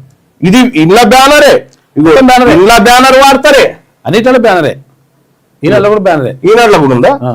ఇవన్నీ రేవంత్ రెడ్డి గారు రాసిస్తున్నటువంటి స్క్రిప్ట్ ఇదంతా మీకు. ఇగో రేవంత్ రెడ్డి గారు రాసిస్తున్న స్క్రిప్ట్, రేవంత్ రెడ్డి పైసలు పెడతా ఉండు పత్రికలకు ఆమె వార్తలు వేయాలని. ఎందుకు? టీఆర్ఎస్ ను ఖతం చేయాలని. అమ్మా నేను చెప్తా ఉన్నా, కళాకుంట్ల కవిత గారు, నేను ఛాలెంజ్ చేస్తా ఉన్నా. మొన్న 3 మంత్రులు ప్రమాణ స్వీకారం చేశారు కదా, ఎవరు? వాకిటి శ్రీహరి గారు, ఆ తర్వాత అడ్లూరు లక్ష్మణ్ గారు, వివేక్ గారు, 3 ప్రమాణ స్వీకారం చేశారు కదా. అలా నీది 4వ నెంబర్ ఉండేనా లేదా? నీ పిల్లల మీద ఒట్టేసి చెప్పు. నువ్వు ఆ రోజే కాంగ్రెస్ పార్టీతో ములాఖాత్ అయి మంత్రి పదవులు తీసుకోవడానికి పోతే కదా నువ్వు నిలబెట్టి వాళ్ళకేని. నువ్వేదో ఆత్మగౌరవ పంచాయతీ ఏంది? మోసం జరుగుతుందని నిలబెట్టి వాళ్ళు. మీ నాయన మీ అన్న కూడా పసిగట్టి నువ్వు బీఆర్ఎస్ పార్టీని మోసం చేసి కాంగ్రెస్ మంత్రిగా మారడానికి వేసిన కుట్ర ఫెయిల్ అయింది కదా. ఆ రోజు 4వ నెంబర్ మీది ఉందేనా లేదా? ఎస్. నువ్వు చెప్పిగా ఇప్పుడు నిన్న పిల్లల మీద ఒట్టేసి చెప్పినావు కదా, ఈ మాట చెప్పిగా. ఇదే మాట చెప్పు. నువ్వు ఏఐసిసిలో ఉన్నటువంటి ఒక కీలక నాయకునితో టచ్ లో ఉన్నావా లేదా? నీ పిల్లల మీద ఒట్టేసి చెప్పింది ఎందుకు చెప్తావా? మా ఈ డ్రామా ఎవరి కోసం? బీసీ ప్రజలారా, మళ్ళా అయ్యది అయిపోయింది, ఇక ఈమె బయలుదేరింది, జాగ్రత్త. వీళ్ళకి అలా ఇచ్చిన పాపమే. మనం ఈ 78 సంవత్సరాల మన రక్తం దాగిన జాతులు వీళ్ళంతా. ఎవరికే సానుభూతి లేదు, మన ఆత్మగౌరవం మనకు ఉండాల్సిందే బీసీలారా. ఇది ఈ 2 టాపిక్లు. ఇక మీకు ఈ బీసీ బడ్జెట్ కు సంబంధించినటువంటి లింక్ కావాలంటే ఇగో ఇక్కడ ఉంది, ఈ చాట్ బాక్స్ లో ఉంటది, ఈ లింక్ తీసుకోరు.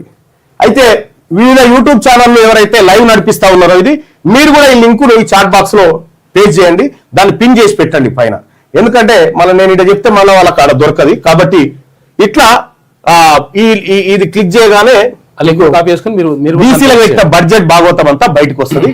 ఇక మీరు చేయాల్సిందల్లా ఒకటే సోదరులారా, బీసీలకు ప్రత్యేక సప్లాన్ కావాలి, బీసీలకు మాకు కూడా ప్రత్యేక సప్లాన్ కావాలని చెప్పి మనమంతా ఎంఆర్ఓలకు, ఆర్డీఓలకు, కలెక్టర్లకు వినతి పత్రాలు అందజేయండి. తెలంగాణ రాజ్యాధికార పార్టీ నాయకులారా, కార్యకర్తలారా, వివిధ గ్రామ, మండల, నియోజకవర్గ, జిల్లా శాఖలు ఎవరైతే బాధ్యులు ఉన్నారో రేపు 7వ తారీఖు రోజు అన్ని కలెక్టర్లకు, అన్ని ఆర్డీఓలకు, అన్ని ఎంఆర్ఓలకు, కమిషనర్లకు అందరికీ వినతి పత్రాలు అందజేసి మాకు బీసీ సప్లాన్ కావాలి అని చెప్పండి. సో దానికి సంబంధించినటువంటిది మీకు ఇక్కడ ఇంకొక లెటర్ ఉంది. ఈ లెటర్ను కూడా మీకు ఇక్కడ డిస్క్రిప్షన్ లో పెట్టానో ఎడబెట్టానో పెడతాం.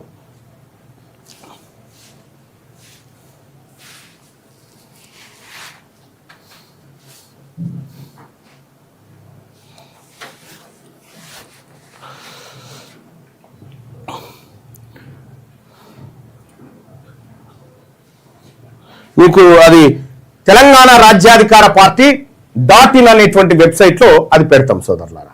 తెలంగాణ రాజ్యాధికార పార్టీ .in అనేటువంటి వెబ్సైట్ లో పెడతాం. లేదంటే మీరు ఇప్పుడు నేను చెప్పినటువంటి మ్యాటర్ను యాజ్ యూజువల్ గా రాసేసి మీరు ఎంఆర్ఓలకు, ఆర్డీఓలకు వీళ్ళందరికీ అందజేయండి. ఎందుకంటే బీసీ ప్రజలారా, మనం పోరాడకపోతే వీళ్ళు మనల్ని కూడా తింటారు. కడుపులో ఉన్న పిండాన్ని కూడా తింటారు వీళ్ళు దొంగలు. కడుపులో ఉన్న పిండాన్ని కూడా తింటారు. ఇలా ఈ బీసీ ఉద్యమాన్ని పక్కదారి పట్టించాలని రేవంత్ రెడ్డి ఈమెను బాణం లాగా వదిలితే పాప బీసీలలో యాక్సెప్టెన్సీ లేదు. లేదు. అవి వెలమ దొరసాని వెలమ భవనంలో కూర్చొని మీ పంచాయతీ ఉంటే మాట్లాడుకొని చూసుకోపోరి. ఆ లెక్కలు గిక్కలు ఏమున్నాయో ఆడ చూసుకో. కుల సంఘాలలో కూర్చొని మీ కులం ఎంతమంది రమ్మా? తెలంగాణ రాష్ట్రంలో వెలమోళ్ళు ఉన్నదే 1,02,000 మంది. 1,02,000 మంది. మా బాలసంతోలు ఉన్నంత మంది లేరు మీరు. మా గంగెడ్ల గుడిసెలు ఉన్నని లేవు మీ ఇల్లు. కాబట్టి ఆడ కూర్చొని మాట్లాడుకొని పెద్ద ఈ తెలంగాణ కొంపలు అనుకునేది ఏం కాదు. ఏంటిది రమ్మన్, ఇది మీ ఇంటి పంచాయతీ తల్లి. ఈ ఇంటి పంచాయతీని నువ్వు రాత్రికల ద్వారా రేవంత్ రెడ్డి గారి ద్వారా రాష్ట్ర వ్యాప్తం చేస్తా అనుకుంటే నీ పప్పులే ముడికైడా. నీ పప్పులు రేవంత్ రెడ్డి పప్పులే ముడికై. తెలంగాణ రాష్ట్రంలో 2028లో వచ్చేది అది మా ప్రభుత్వమే, మా బీసీల ప్రభుత్వమే. మీ డ్రామాలు మీ కథ అంత అప్పుడు తేలుస్తాం ఖచ్చితంగా. ఆ రోజు వస్తుంది. తొందర రండి బైసం. కరీంనగర్ జిల్లా నుంచి కొన్ని చేరికలు ఉన్నాయి. ఎక్కడున్నాయి? అఖిల్ పాషా నమస్కారం. దా బైసం బులా బులా ఉनको. Welcome to Telangana Rajyadhikara party. బాయ్ इस तरफ आ जा. దా బాయ్. నమస్కారం. నమస్కారం భయ్యా. హాయ్ హాయ్ నమస్కారం.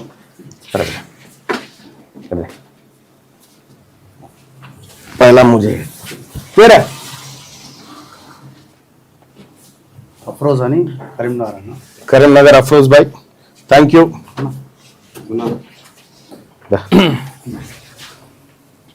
Thank you. కొంచెం ఉదర్ దే ఉదర్ దే. శ్రీనివాస్ అని శ్రీనివాస్. అచ్చా కంటెస్టెడ్ కార్పొరేటర్ అందరూ చూడడానికి సిద్ధపడ్డాం. ఖచ్చితంగా మనం కరీంనగర్ ని ఈసారి కొట్టేసేయాల్సిందే. మున్నాబాయ్ అని బాయ్ 61 డివిజన్ అన్న. వస్తా కదా, ఎందుకు రానిగా? నాకేం పని, అదే పనిగా. Satish Satish thank you. ఒక నిమిషం. ఈ తెలంగాణ రాజ్యాధికార పార్టీలో వీళ్ళు చేరినటువంటి క్రమం, ఎందుకు చేరుతా ఉన్నారు, ఈ ఉద్యమం ఏంది, కొద్దిగా వాళ్ళ మాటల్లో అలాగే అఖిల్ పాషా మాటల్లో కూడా విందాం. అఖిల్ కొంచెం ముందుగా స్క్రీన్ టచ్. ముందుగా తెలంగాణ రాష్ట్ర ప్రజలకు, అదేవిధంగా మా కరీంనగర్ జిల్లా ప్రజలకు తెలంగాణ రాజ్యాధికార పార్టీ తరఫున ప్రత్యేక నమస్కారాలు తెలియజేస్తూ, ఈరోజు కరీంనగర్ జిల్లా నుంచి కొన్ని డివిజన్లలో వార్డుల వైజ్గా మరి డివిజన్లలో పోటీ చేసే అభ్యర్థులు ఇక్కడికి వచ్చారు చేరికల కోసం. మన సూర్యాపేట జిల్లా ప్రైవేట్ టీచర్ల సంఘానికి సంబంధించినటువంటి వాళ్ళు కూడా మిత్రులు మన పార్టీలో చేస్తా ఉన్నారు. వాళ్ళకి స్వాగతం. ఓకే.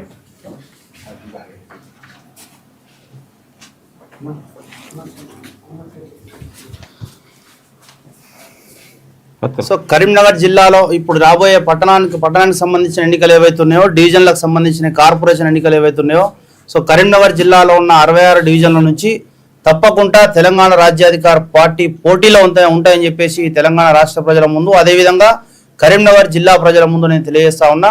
పోటీకి అభ్యర్థులు ఎవరైనా అర్హులు ఉంటే ఖచ్చితంగా వాళ్ళ ఖాయిష్మదం ఎవరైతే ఉంటే ఎవరైనా ఉంటే ఖచ్చితంగా తెలంగాణ రాజ్యాధికార పార్టీకి రావాల్సిందే. సో పోటీ చేయాలని ఇంట్రెస్ట్ ఉంటే కూడా సంప్రదించాల్సింది కరీంనగర్ తెలంగాణ రాజ్యాధికార పార్టీ టీంకు. అదేవిధంగా ఇప్పుడు వచ్చిన వాళ్ళు దాదాపు అందరూ డివిజన్లలో కార్పొరేటర్గా పోటీ చేసిన వాళ్ళు, ఇంతకుముందు పోటీ చేసి మరి తక్కువ మెజార్టీతోని ఓటమి పాలైన వాళ్ళు ఖచ్చితంగా ఈసారి బీసీ రాజ్యాధికారం సాధించాలి అనే ఉద్దేశంతో యావత్ తెలంగాణ రాష్ట్రంలో బీసీ రాజ్యాధికారం కోసం మరి నడుస్తున్న ఈ ఉద్యమం ఏదైతే ఉందో ఉద్యమాన్ని మరి దృష్టిలో పెట్టుకొని మా బీసీలు, ఎస్సీ, ఎస్టీ, మైనార్టీలందరూ చైతన్యమయ్యారు కాబట్టి ఈసారి కరీంనగర్లో 66 డివిజన్లలో ఖచ్చితంగా మరి బీసీల జెండా ఎగరబోతుంది. అదేవిధంగా బీసీ, ఎస్సీ, ఎస్టీ, మైనార్టీలందరూ ఐక్యమై మరి ఖచ్చితంగా పోటీలో ఉన్న బీసీ, ఎస్సీ, ఎస్టీ, మైనార్టీలందరినీ గెలిపిస్తారని చెప్పేసి ఆశిస్తూ, తప్పకుండా ఈసారి కరీంనగర్ జిల్లా నుంచి దాదాపు తప్పకుండా ఎక్కువ శాతం మరే తెలంగాణ రాజ్యాధికార పార్టీ సీట్లు సాధిస్తామని చెప్పేసి మరి తెలియజేస్తూ, అదేవిధంగా నూతన సభ్యులతో కూడా మరి మాట్లాడించే ప్రయత్నం చేద్దాం. జై బీసీ, జై బీసీ, జై బీసీ, జై బీసీ, జై మల్లన్న, జై మల్లన్న, జై మల్లన్న, జై మల్లన్న.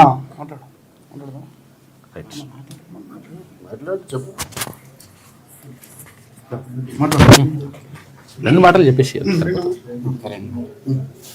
మరి తిరుమల మల్లన్న ఇది ఒక బీసీ కోసం ఉద్యమం కోసం చేసిన పోరాటంలో ఇది చాలా వరకు అందరికీ ఉపయోగపడుతుంది. ఎలాంటి కూడా వీళ్ళు వెనుక ముందు ఆలోచించకుండా అందరూ జైనింగ్ కావాలని మనస్ఫూర్తిగా కోరుకుంటున్నాం. ఈ కరీంనగర్ నుంచి మేము ఈరోజు జాయిన్ అయినా ఇంత ఈ కొన్ని డివిజన్లలో కూడా కొంతమంది ఉన్నారు, వాళ్ళందరూ కూడా జాయిన్ కావాల్సిందిగా కోరుకుంటున్నాం. Okay right. ముందుగా తెలంగాణ ప్రజానీకానికి నమస్కారాలు. ఈరోజు కరీంనగర్ నుండి భారీ ఎత్తున వచ్చి ఈరోజు మా పార్టీలో జాయిన్ అవుతున్న అందరికీ స్వాగతం పలుకుతూ తీర్మానం చేస్తున్నటువంటి ప్రయత్నం బీసీ అభివృద్ధికి తో పాటుపడుతున్నటువంటి వ్యక్తి తిరుమల మల్లన్న గారు. వారికి మా వంతు సహాయంగా ఈ పార్టీలో జాయినింగ్ అయి వారికి మా పూర్తి సహకారాలు అందిస్తూ రాబోయే రేపు బీసీ ముఖ్యమంత్రిని చేసుకునే ఉద్దేశంతో బీసీ అభివృద్ధికి తోడ్పాటుగా నడుస్తున్న మా సహచార స్నేహితులకు సోదరిమణులకు అందరికీ నేను బీసీ బిడ్డలకు ఈరోజు ఈ వేదిక నుంచి చెప్పడం ఏమిటంటే, మీరు కూడా ముందుకు వచ్చి ఈరోజు బీసీలకు జరుగుతున్న అన్యాయాలను అరికట్టాలని, ఈ బీసీల అభివృద్ధికి తోడ్పడుతున్నటువంటి మల్లన్న గారి అడుగుజాల్లో నడుస్తూ గడపకు బీసీ బిడ్డల ఆవేదన, బీసీ బిడ్డలకు జరుగుతున్న అన్యాయాలను చెప్పుకుంటూ రేపు రాబోయే రోజుల్లో బీసీ ముఖ్యమంత్రులను, బీసీ మంత్రులను మనము మన అనుకున్న వాళ్ళను అందరినీ రాజకీయ నాయకులుగా ఎదిగి అందరూ తోడ్పాటు చేస్తూ బీసీ సమాజానికి అభివృద్ధికి తోడ్పడాలని ఆశిస్తూ ఈరోజు పార్టీలో జాయిన్ అయిన వారికి ప్రత్యేక కృతజ్ఞతలు ధన్యవాదాలు తెలుపుతున్నాను. ఓకే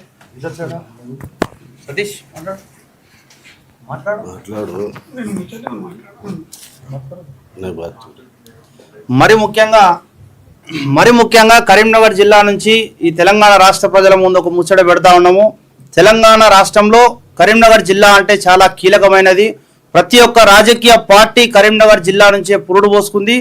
ఆ రాజకీయ పార్టీ ఈ తెలంగాణ రాజ్యాధికార పార్టీ కూడా ఖచ్చితంగా కరీంనగర్ జిల్లా నుంచే ముందు వరుసలో ఉంటుందని చెప్పేసి తెలియజేస్తూ, కరీంనగర్ జిల్లాలో ఈ తెలంగాణ రాజ్యాధికార పార్టీకి సంబంధించిన మరి కార్పొరేటర్లు ఖచ్చితంగా గెలుస్తారు, గెలుపొందుతారు. సో వారి గెలిపే దిశగా మేము పనిచేస్తాము. మరికొన్ని రోజులలో తీన్మార్ మల్లన్న గారు కూడా కరీంనగర్కి రావడానికి సిద్ధమయ్యారు. కాబట్టి కరీంనగర్ జిల్లా వ్యాప్తంగా ఉన్న ఎస్సీ ఎస్టీ బీసీ మైనార్టీ సోదరులంతా ఐక్యమై కరీంనగర్ జిల్లా తెలంగాణ రాజ్యాధికార పార్టీలో చేరి తెలంగాణ రాజ్యాధికార పార్టీని ముందు వరుసలో నిలబెట్టాలని చెప్పేసి కోరుతూ నేను ముగిస్తా ఉన్నా. ఈరోజు మాతోటి వచ్చి చాలా మంది చేరికలు కొత్త వాళ్ళు చేరారు మన పార్టీలోకి. సో వీళ్ళందరికీ నేను మరొకసారి ఘనంగా స్వాగతం పలుకుతూ మీ అందరికీ ముందస్తుగా కంగ్రాచులేషన్స్ తెలుపుతూ, తప్పకుండా మీ గెలిపే దిశగా తెలంగాణ రాజ్యాధికార పార్టీ మీ వెంట ఉంటది, ఖచ్చితంగా మీతో పాటు ఎన్నికలలో నడుస్తుందని చెప్పేసి నేను వీరందరికీ మాటిస్తా ఉన్నా.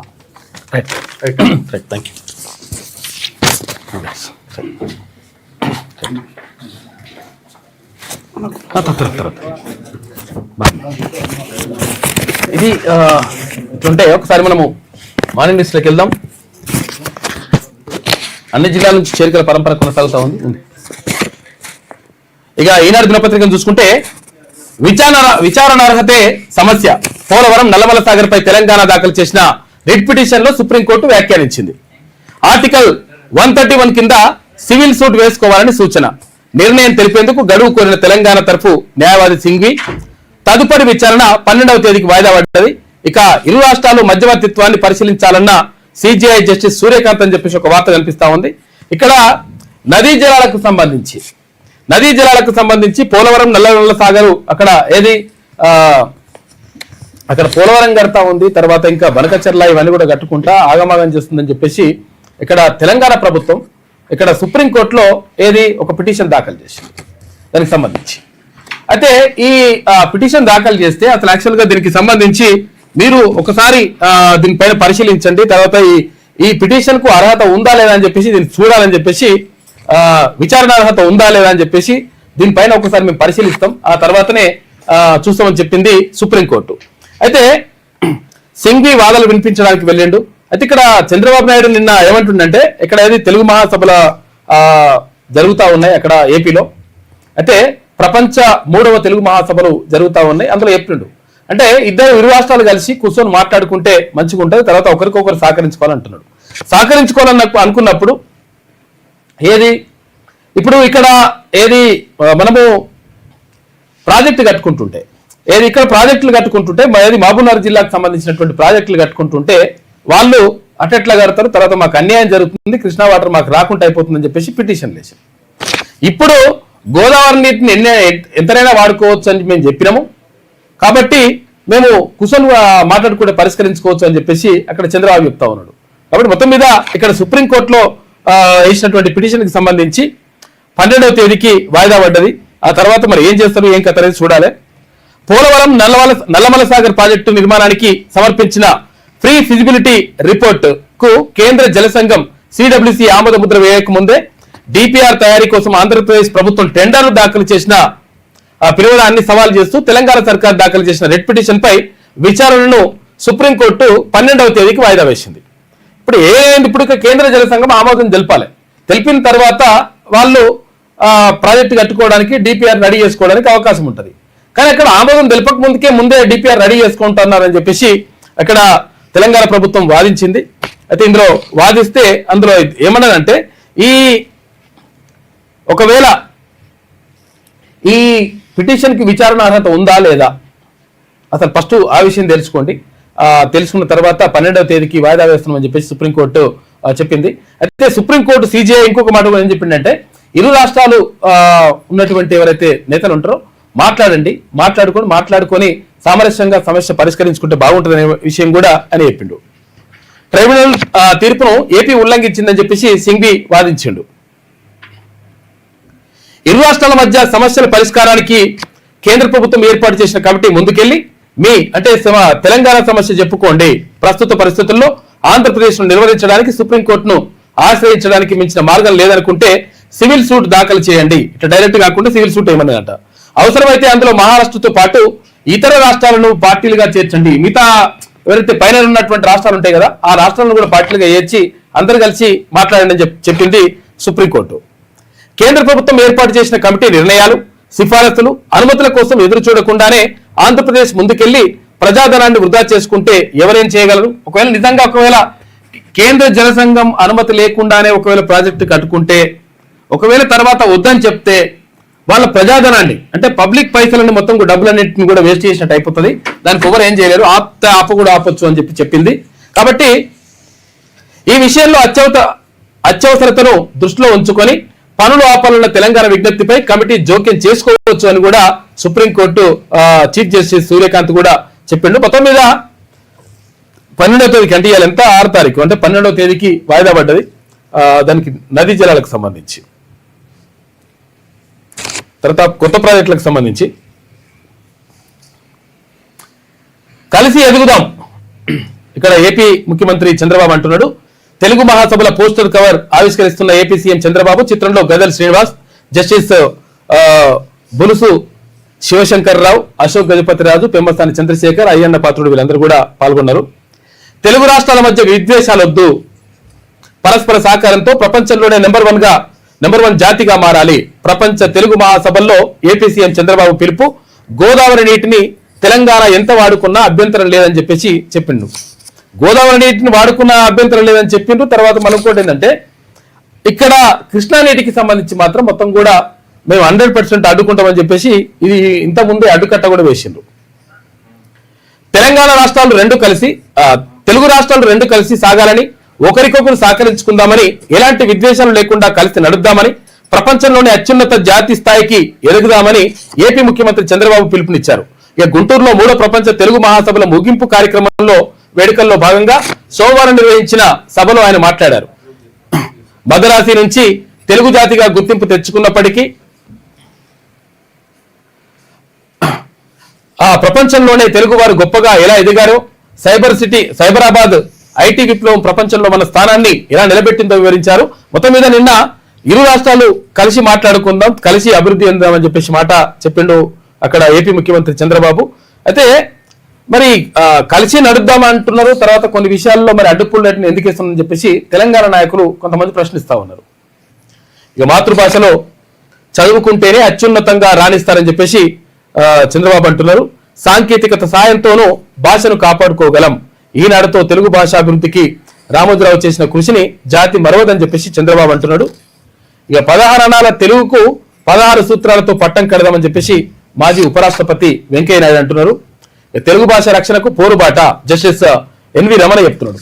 అంటే అసలు యాక్చువల్ గా తెలుగు భాష రక్షణకు పోరుబాట వేయాల్సిన అవసరం ఎందుకు వచ్చింది అంటే, ఏదైతే అన్నం పెట్టినటువంటి భాష ఏదైతే ఉందో ఆ భాష మనకు వద్దనుకుంటున్నారు. అంటే ఉపాధి అవకాశాలు తెలుగు నేర్చుకోవడం వల్ల, తెలుగు భాషలో విద్య అభ్యసించడం వల్ల ఉపాధి అవకాశాలు దొరకైనటువంటి ఒక భావానికి వెళ్ళిపోతా ఉన్నారు తల్లిదండ్రులు. దీంతో తమ పిల్లలని తెలుగు మాతృభాషలో చదివించడానికి వాళ్ళు ఇష్టపడడం లేదు. కాబట్టి దానిపైన ప్రత్యేకంగా ప్రభుత్వాలు దృష్టి పెట్టాలి. ఎందుకంటే తెలుగు మాట్లాడే వాళ్లకు, తెలుగు భాష నేర్చుకున్న వాళ్లకు, తెలుగు లో ప్రావీణ్యం ఉన్న వాళ్లకు ఉద్యోగ అవకాశాలు వస్తాయనేటువంటి ఒక నమ్మకాన్ని కలిగిస్తే తప్పకుండా తెలుగు భాష నేర్చుకుంటారనేటువంటి మాట కూడా చెప్పిండు జస్టిస్ ఎన్వి రమణ. ఇక పూలే జీవితం స్ఫూర్తిదాయకం అని చెప్పేసి సీఎం అన్నారు. నిన్న సినిమాకు పోయారు. ఎవరు? నిన్న అసెంబ్లీ నుంచి ముఖ్యమంత్రి రేవంత్ రెడ్డి, తర్వాత మంత్రులు, తర్వాత కొంతమంది కలిసి ఎమ్మెల్యేలు కలిసి ఇక్కడ సినిమాకు పోయారు. ఏం సినిమా అంటే పూలే సినిమా. అది హిందీలో ఉండే, తర్వాత దాన్ని తెలుగులోకి అనువాదం చేసిండ్రు. ఆ సినిమా నిన్న పోయి ఆ సినిమా చూసిండ్రు. అంటే అప్పుడు మహాత్మా జ్యోతిబా పూలే, తర్వాత సావిత్రిబాయి పూలే ఇద్దరు చేసినటువంటి కృషి, అంటే 18వ శతాబ్దంలో వాళ్ళు పడినటువంటి పాటలు, అంటే అక్కడ సమాజంలో ఉన్నటువంటి అసమానతలు, తర్వాత చదువుకోవడానికి కింది వర్గాలకు అవకాశం లేకుండా చేయడం, తర్వాత స్త్రీలను విద్యకు దూరం చేయడం లాంటివి చేసిండ్రు. అవన్నీ కూడా అవహేళనన్నింటిని కూడా ఎదుర్కొని ఎట్లా ముందుకెళ్ళిండ్రు. తర్వాత ఈ సమాజానికి అంటే కింది స్థాయి వర్గాలకు వాళ్ళు ఎట్లా సేవలు చేసిండ్రు, తర్వాత ఈ కింది వర్గాలు అభివృద్ధి చెందడానికి వాళ్ళు ఎంత ప్రయత్నం చేసిండ్రు అనేటువంటి విషయానికి సంబంధించి పూలే అనేటువంటి సినిమా నిన్న వాళ్ళు చూసిండ్రు. చూసి పూలే జీవితం స్ఫూర్తిదాయకం అని చెప్పేసి సీఎం రేవంత్ రెడ్డి మంత్రులతో కలిసి సినిమాను వీక్షించిన రేవంత్ రెడ్డి అసెంబ్లీ నుంచి ప్రసాద్ ల్యాబ్స్ కు ఆర్టీసీ బస్సులో పోయారు. నిన్న సామాజిక సంస్కర్తలు జ్యోతిరావు పూలే, సావిత్రిబాయి దంపతుల జీవితాలు, వారి సేవా గుణం నేటి తరానికి స్ఫూర్తిదాయకమని సీఎం రేవంత్ రెడ్డి అన్నారు. కుల వివక్ష నిర్మూలన, మహిళా విద్య కోసం ఆ దంపతులు ఎదుర్కొన్న సవాలును పూలే సినిమాలో కళ్లకు కట్టినట్టు చూపించారన్నారు. మహాత్మా జ్యోతిరావు పూలే జీవితం ఆధారంగా అనంత మహాదేవన్ తెరకెక్కించిన హిందీ చిత్రమే పూలే అని చెప్పేసి పూలే చిత్రాన్ని వీక్షించేందుకు అసెంబ్లీ నుంచి ప్రసాద్ ల్యాబ్ కు వీళ్ళందరూ కూడా పోయినరు నిన్న.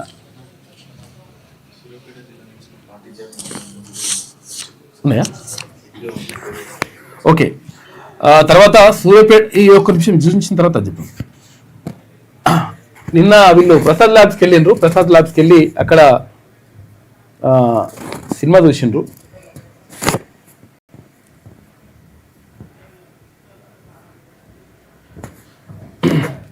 ఆర్టీసీ బస్సులో పోయినరు. ఎలక్ట్రిక్ బస్సు ఉంటుంది కదా, ఎలక్ట్రిక్ బస్సులో పోయినరు. పోయి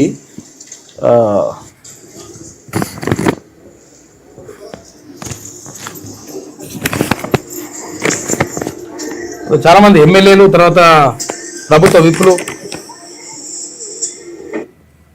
వీళ్ళు వెళ్ళి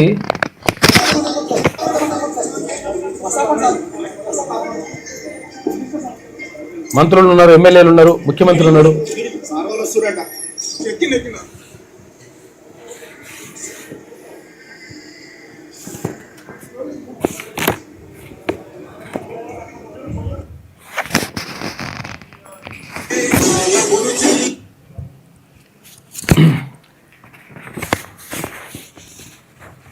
అసెంబ్లీ నుంచి డైరెక్ట్ గా అక్కడ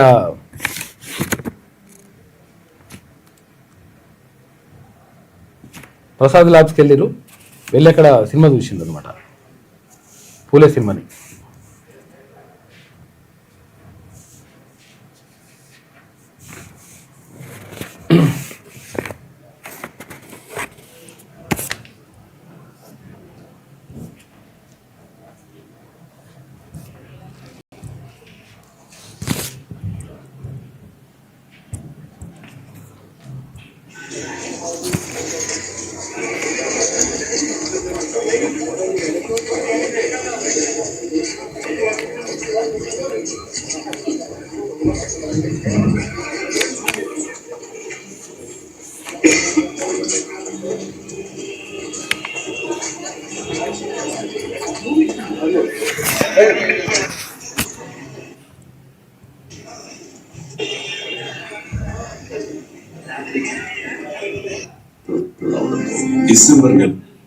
ఇట్లా సినిమా కూడా నిన్న చూసిండు అది. తర్వాత ఇక్కడ ఏది సూర్యాపేట జిల్లా నుంచి తెలంగాణ రాజ్యాధికార పార్టీలో చేరికలు కొనసాగినాయి. దానికి సంబంధించినటువంటి దానికి సంబంధించి మనం ఒకసారి చూద్దాం. ఇవాళ తెలంగాణ రాష్ట్రంలో ఉవ్వెత్తున సాగుతున్నటువంటి ఈ బీసీ ఉద్యమం, అలాగే ఈ ఉద్యమానికి నాయకత్వం వహిస్తున్నటువంటి బీసీ సోదరులు, అలాగే తెలంగాణ రాజ్యాధికార పార్టీ, ఈ సమూహం అంతా మరింత బలపడే దిశగా ఇవాళ సూర్యాపేట జిల్లా నుంచి వివిధ ముఖ్య నాయకులు మన తెలంగాణ రాజ్యాధికార పార్టీలో చేరబోతా ఉన్నారు. వట్టె జానయ్య గారి సారథ్యంలో, జిల్లా అధ్యక్షుడు అంజయ్య గారి నాయకత్వంలో, అలాగే సోదరిమణి నీరజ గారి నాయకత్వంలో ముఖ్య నాయకులు కూడా చేరబోతా ఉన్నారు. వాళ్ళందరికీ కూడా ఇవాళ తెలంగాణ రాజ్యాధికార పార్టీ స్వాగతం పలుకుతూ ఉంది. వాళ్ళ పరిచయ కార్యక్రమాన్ని జానయ్య యాదవ్ గారు చేస్తారు. అన్న నమస్తే. తెలంగాణ రాష్ట్ర వ్యాప్తంగా ఉండబడినటువంటి బీసీ, ఎస్సీ, ఎస్టీ, మైనార్టీ సోదరులందరికీ కూడా నమస్కారం. తెలంగాణ రాష్ట్రంలో మరి మెజారిటీగా ఉండబడినటువంటి ఈ వర్గాలకు రాజ్యాధికారంతో మాత్రమే మన యొక్క హక్కులు కావచ్చు, మన యొక్క తలరాతలు మార్చే అవకాశం ఉంది.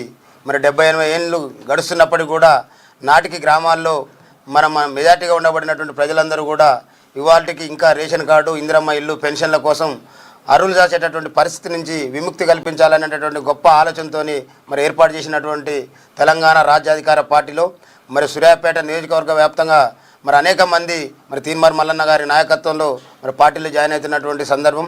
మరి అందులో భాగంగానే ఇవాళ సూర్యాపేట నియోజకవర్గ పరిధిలో ఉండబడినటువంటి పెన్బాడు మండలానికి సంబంధించి ఆ యొక్క అన్నారం బ్రిడ్జి గ్రామానికి సంబంధించినటువంటి మాజీ మార్కెట్ కమిటీ డైరెక్టరు, మన మరి సర్పంచ్గా కూడా స్వల్ప తేడాతోని మరి పోటీ చేసి ఓడిపోయినటువంటి అన్న పెద్దలు మరి మురళి గారిని రావాల్సిందిగా ఆహ్వానిస్తా ఉన్నాం. అదేవిధంగా వారికి సూర్యాపేట జిల్లా పార్టీ అధ్యక్షులు అంజయ్య గారి ఆధ్వర్యంలో స్వాగతం.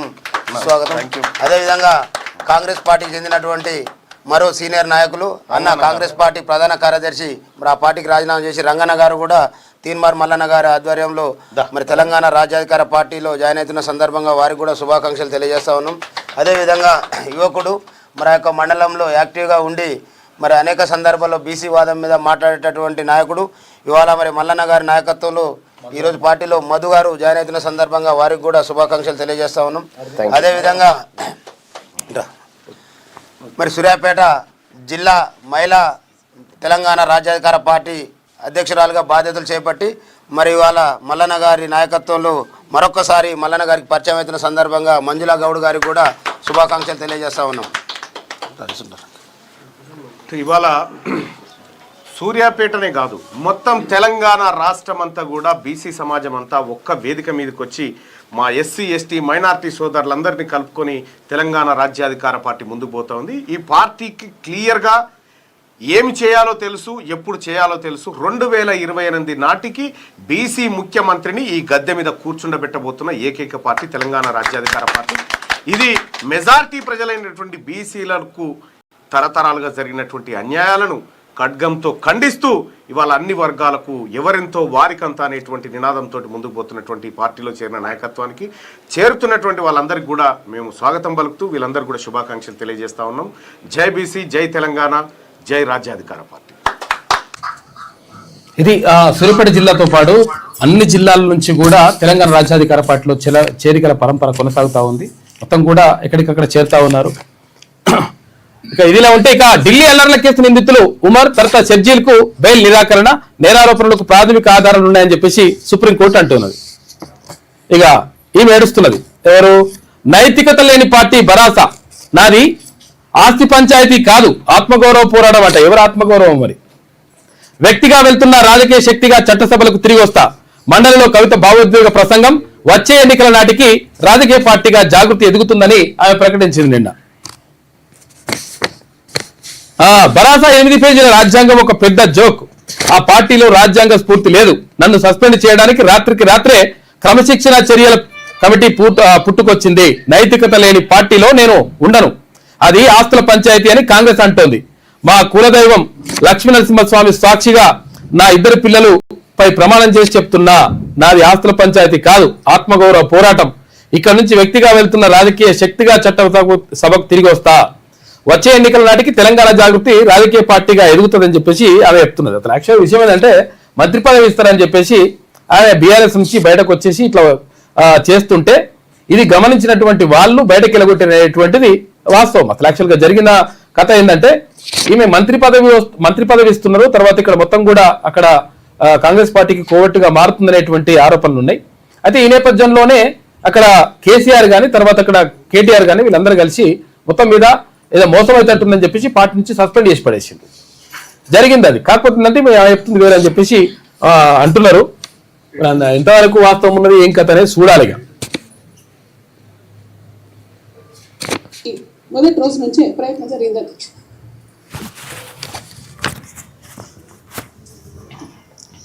కానీ ఎక్కడ కూడా నేను తెలంగాణ బిడ్డలని తెలంగాణ ప్రజల్ని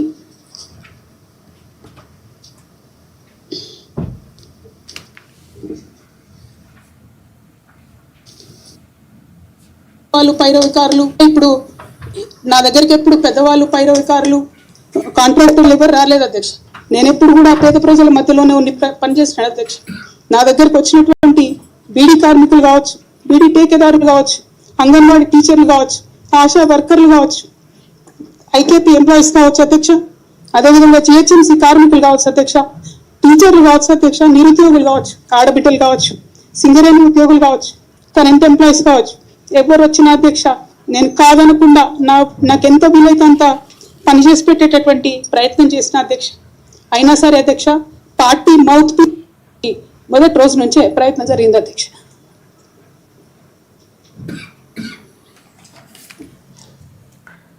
విషయం ఏంటంటే యాక్చువల్ గా ఇంటి పంచాయతీ మళ్ళీ మొత్తం మీద అందరి మీద వృద్ధి ఇక అద్భుతం ఏదో చేసినాము తర్వాత ఏదో మొత్తం మీద ఆమె త్యాగం చేసినట్టుగా ఇట్లా అన్ని నడుస్తుంటాయి అన్నమాట లెక్కలు. మండలిలో మాట్లాడుతూ కన్నీరు పెడుతున్న కవిత. ఫోన్ ట్యాపింగ్ వ్యవహారంలో హరీష్ రావుకు ఊరట. ఇక హైకోర్టు తీర్పునే సమర్థించింది సుప్రీంకోర్టు. రాష్ట్ర ప్రభుత్వం వేసిన పిటిషన్లని కొట్టేసింది. ఇక జిఎస్టీ బిల్లుపై Majlis versus Bhajapa. 1 nation 1 tax పేరుతో కేంద్రం లూటీ చేస్తుందని చెప్పి అక్బరుద్దీన్ ఓవైసీ అంటున్నాడు. వెల్లోకి వెళ్లి భాజపా ఎమ్మెల్యేలు నిరసన చెప్పిండ్రు. జిఎస్టీ సవరణలతో రాష్ట్రానికి 7,000 కోట్ల రూపాయల నష్టం జరిగిందని మంత్రి జూపల్లి కృష్ణారావు అంటున్నాడు. నేను సంతోషంగా లేనని మోదీకి తెలుసు అని చెప్పేసి ట్రంప్, అక్కడ అమెరికా అధ్యక్షుడు, గ్రీన్లాండ్ మాకు కావాలి, రక్షణ పరంగా ఆ దేశం కీలకమని చెప్పేసి ట్రంప్ వ్యాఖ్యానించిండు. మేము నిర్దోషులం మధురో దంపతులు వాదించిండ్రు. వెనిజులా అధ్యక్షురాలిగా రోడ్జిగ్జ్ బాధ్యతలు చేపట్టింది. అయితే విషయం ఏంటంటే యాక్చువల్గా మధురో ఇక్కడ వెనిజులా అధ్యక్షుడిగా ఉంటే అసలు యాక్చువల్గా వాళ్ళని తీసుకుపోయి ఆయనని తర్వాత ఆయన భార్యని ఇద్దరిని కూడా తీసుకుపోయి అక్కడ ఏది కోర్టులో హాజరుపరిచిండ్రు. వీళ్ళేదో తప్పు చేసినట్టుగా. విషయం ఏంటంటే అసలు యాక్చువల్గా అమెరికా ఏం చేస్తుందంటే ఇక్కడ వెనిజులాలో అత్యంత ఎక్కువ చమురు నిల్వలు ఉన్నాయి కాబట్టి ఆ చమురు నిల్వలు కొట్టేయాలంటే ఏం చేయాలి? ఆ దేశాన్ని నాశనం చేయాలి, లేకపోతే వాళ్ళకి అనుకూలంగా మార్చుకోవాలి. వాళ్ళు ఇంటలేరు కాబట్టి వాళ్ళని పట్టుకొచ్చేసి ఇట్లా చేస్తావు. మరి దీనిలో ఐక్యరాజ్య సమితి మరి సమితిలో ఏం మాట్లాడుతారో ఏందో చూడాలి మరి దీనిపైన. ఇక ఓఎన్జీసీ బావిలో భారీ బ్లోఅవుట్ వచ్చిందంటే నిన్న మంటలు చెలరేగినాయి. ఎక్కడ ఏది 30 మీటర్ల ఎత్తున ఎగిసిపడుతున్న అగ్నికీలలు. డాక్టర్ బిఆర్ అంబేద్కర్ కోనసీమ జిల్లాలో ఇరుసు మండలంలో జరిగింది ఈ ఘటన. అయితే 30 మీటర్ల ఎత్తుతో ఇవన్నీ కూడా వచ్చినాయి కదా. కాకపోతే ఏంటంటే అదృష్టవశాత్తు ఎవరికి ప్రాణ నష్టం అయితే జరగలేదు. సంతోషం. ఇంకా ఇగో వెనిజులా కుర్చీ మీద కాలు పెట్టి కూర్చున్నాడు ఎవరు? ట్రంప్. వెనిజులా అధ్యక్షుడిగా రోడ్రిగ్జ్ అని చెప్పేసి ఉపాధ్యక్షురాలు ఉండే, ఆ ఉపాధ్యక్షురాలని ఇప్పుడు అధ్యక్షురాలని చేసిండ్రు. ఇది ఈనాడులో ఉన్నటువంటి ప్రధాన కథనాలు. అయితే ఒకసారి వెలుగుని పత్రిక చూద్దాం. బండికి వేలాడుతూ బడికి. ఇక స్కూల్ టైంకు బస్సు రాక స్టూడెంట్ తిప్పలు పడుతున్నారు. ప్రమాదకరంగా 2 కిలోమీటర్ల ప్రయాణించి స్కూల్కి వెళ్తున్నారు. నారాయణపేట జిల్లా మద్దూరు మండలం పెదిరిపహాడ్లో ఈ ఘటన చోటు చేసుకున్నారు. చూడరు ఇట్లా పిల్లలు. అంటే ఇప్పుడు ఎక్కడికక్కడ స్థానికంగా బడులు పాఠశాలలు ఉంటే ఇటువంటి పరిస్థితి ఉండదు. లేకపోతే కనీసం వాళ్ళ పిల్లలకు ఈ రవాణా సౌకర్యాలన్నా కల్పించాల్సిన బాధ్యత ఉంటుంది. మరి దీన్ని పట్టించుకోవాల్సిన అవసరం ఉన్నది. ఇప్పుడు మా ఊరి దగ్గర కూడా, మా దగ్గర కూడా ఏది యాదాద్రి భువనగిరి జిల్లా తర్వాత బొమ్మలరామారం మండలం మల్యాలలో పైన కస్తూర్బా స్కూల్ కూడా ఉన్నది. చాలా మంది వేరే వేరే ఊర్ల నుంచి వస్తుంటారు తల్లిదండ్రులు, రావడానికి సరిగా మొత్తం చాలా ఇబ్బంది పడుతున్నారు. రోడ్డు మొత్తం బాగాలేదని చెప్పేసి చాలా సార్లు ఎమ్మెల్యేకి కూడా చెప్పినాం. ఎవరు మా స్థానిక ఎమ్మెల్యే ఆలేరు ఎమ్మెల్యే వీర్లాలయ్య ప్రభుత్వ వ్యక్తి, ఆయన కూడా ఎత్తి చేస్తా అంటున్నాడు. మరి ఇప్పుడు అట్లే పెట్టిన మరి ఏమైందో చూడాలి కదా. నా ఆస్తి గొడవ కాదు ఆత్మగౌరవ పోరాటం అని చెప్పేసి ఈమె చెప్తున్నది. స్వరాష్ట్రంలో మొదటి బతుకమ్మ పండుగ నుంచే నా మీద ఆంక్షలు మొదలైనాయి అని చెప్పేసి ఆమె అంటున్నది. విషయం ఏంటంటే ఈ బీఆర్ఎస్ అంటే టీఆర్ఎస్ ను బీఆర్ఎస్ గా మార్చడం నాకు అస్సలే ఇష్టం లేదని చెప్పింది. అస్సలే ఇష్టం లేనప్పుడు మరి తెలంగాణ జాగృతిని భారత జాగృతిగా ఎందుకు మార్చినావు అమ్మా అంటే సమాధానం లేదా మా దగ్గర. స్వరాష్ట్రంలో మొదటి బతుకమ్మ పండుగ నుంచే నా మీద ఆంక్షలు మొదలైనాయట. ప్రశ్నించినందుకే పార్టీ నుంచి బయటకు పంపారు. ఎందుకమ్మా ప్రశ్నిస్తే ఏం 15 మంచిగా ఉంటుంది కదా. అధికారంలో ఉన్నప్పుడు మంచిగా ఉన్నది కథ, అధికారం పోయిన తర్వాత మళ్ళీ మెల్లగా బయటకు వచ్చేసింది. ఇప్పుడు అందరికి అన్యాయం జరిగింది. ఇక్కడ ఎవరికి తెలంగాణ అమరవీరులకు అన్యాయం జరిగింది, ఇక్కడ చిన్న బతుకులకు అన్యాయం జరిగింది, ఈ వీళ్ళకి అన్యాయం జరిగిందని ఇప్పుడు మొదలుపెట్టింది అనమాట. కొత్త పంచాయతీ శాసనమండలిలో ఎమ్మెల్సీ కవిత కంటతడి పెట్టుకుందట. నా 2 పిల్లల మీద ప్రమాణం చేస్తున్నా, అది నా ఆస్తుల పంచాయతీ కాదు, ముమ్మాటికి ఆత్మగౌరవ పంచాయతీ అంట. ఆత్మగౌరవం ఎవరు ఆత్మగౌరవం? మీ ఆత్మగౌరవం. ఆత్మగౌరవం ఏమున్నది? నాకు పదవి ఏమంటే ఇయ్యలేదు కాబట్టి ఇక్కడ కాంగ్రెస్ పార్టీలో మంత్రి పదవి తీసుకుందామని వస్తే ఇక ఇట్లా వాళ్ళు ఎలగొట్టిరు, అది కథ. ఇక్కడే పీకిన వాళ్ళు జాతీయ స్థాయికి పోవాలి, సూటిగా పీకుడు మాట్లాడుతుంది. ఇటువంటి డైలాగులు. బీఆర్ఎస్ హయాంలో అన్నింటి అవినీతి అని చెప్పేసి ఒకటి, తర్వాత ఒక కంపెనీలకే ₹1,00,000 కోట్లకు పైగా పనులు. మరి ఇవన్నీ జరుగుతుంటే ఈ ఏం చేయాలంటే యాక్చువల్గా ఈ కల్వకుంట్ల కవిత చెప్పినటువంటి విషయాలు ఏవైతే ఉంటాయో, ఏవైతే అవినీతి ఆరోపణలు ఉంటాయో వీటన్నిటిపైన సిబిఐ విచారణ జరిపించాలి. తర్వాత అసలు యాక్చువల్గా ఏసీబీ కూడా అంటే మొత్తం కూడా దీని మీద విచారణ జరిపించి అసలు యాక్చువల్గా ఈ మరి ఎన్ని లక్షల కోట్ల రూపాయలు ఆగమైనాయి, మరి ఎవరెవరు అవినీతి చేసిండ్రు, ఆమె దగ్గర ఫుల్ డాటా ఉన్నది. మరి ఆ డాటా తీసుకొని ప్రత్యేకంగా విచారిస్తే మొత్తం తేలిపోతుంది లెక్క. ఆ విషయాలకైతే 100% ఉపయోగపడుతుంది. ఒక కంపెనీలకే ₹1,00,000 కోట్లకు పైగా పనులు ఇచ్చిరట. ఎవరికి? మెగా కంపెనీకి. వ్యక్తిగా వెళ్తున్నా శక్తిగా తిరిగి వస్తాయట. ఏడిపోతుంది శక్తిగా. అమెరికాలో యాక్సిడెంట్ అయింది, పాపం తెలుగు దంపతులు చనిపోయినరు. అమెరికాలో వాషింగ్టన్ లో జరిగినటువంటి రోడ్డు ప్రమాదంలో ఏపీలోని పాలకొల్లుకు చెందిన కృష్ణకిషోర్ ఆయన భార్య ఆశా మృతి చెందారు. గాయపడ్డ కుమార్తె ఆసుపత్రిలో చికిత్స పొందుతున్నట్టు పాపం. ఇక చైల్డ్ పోర్న్ చూస్తే అరెస్టే. చైల్డ్ పోర్నోగ్రఫీపై Telangana cyber security bureau special focus పెట్టింది. ఆన్లైన్లో చిన్నారుల అశ్లీల వీడియోలు బ్రౌజింగ్ చేసినా, డౌన్లోడ్ చేసి స్టోర్ చేసుకోవడంతో పాటు ఇతరులకు షేర్ చేసినా ట్రేస్ చేసి పట్టుకుంటున్నది. మంచిగా ఉన్నది, మీరు పట్టుకుంటారు, మంచిగా ఉన్నది. చిన్నపిల్లలు ఇట్లా చేయడం తప్పు, యాక్చువల్గా చూడకూడదు, మంచిగా ఉన్నది.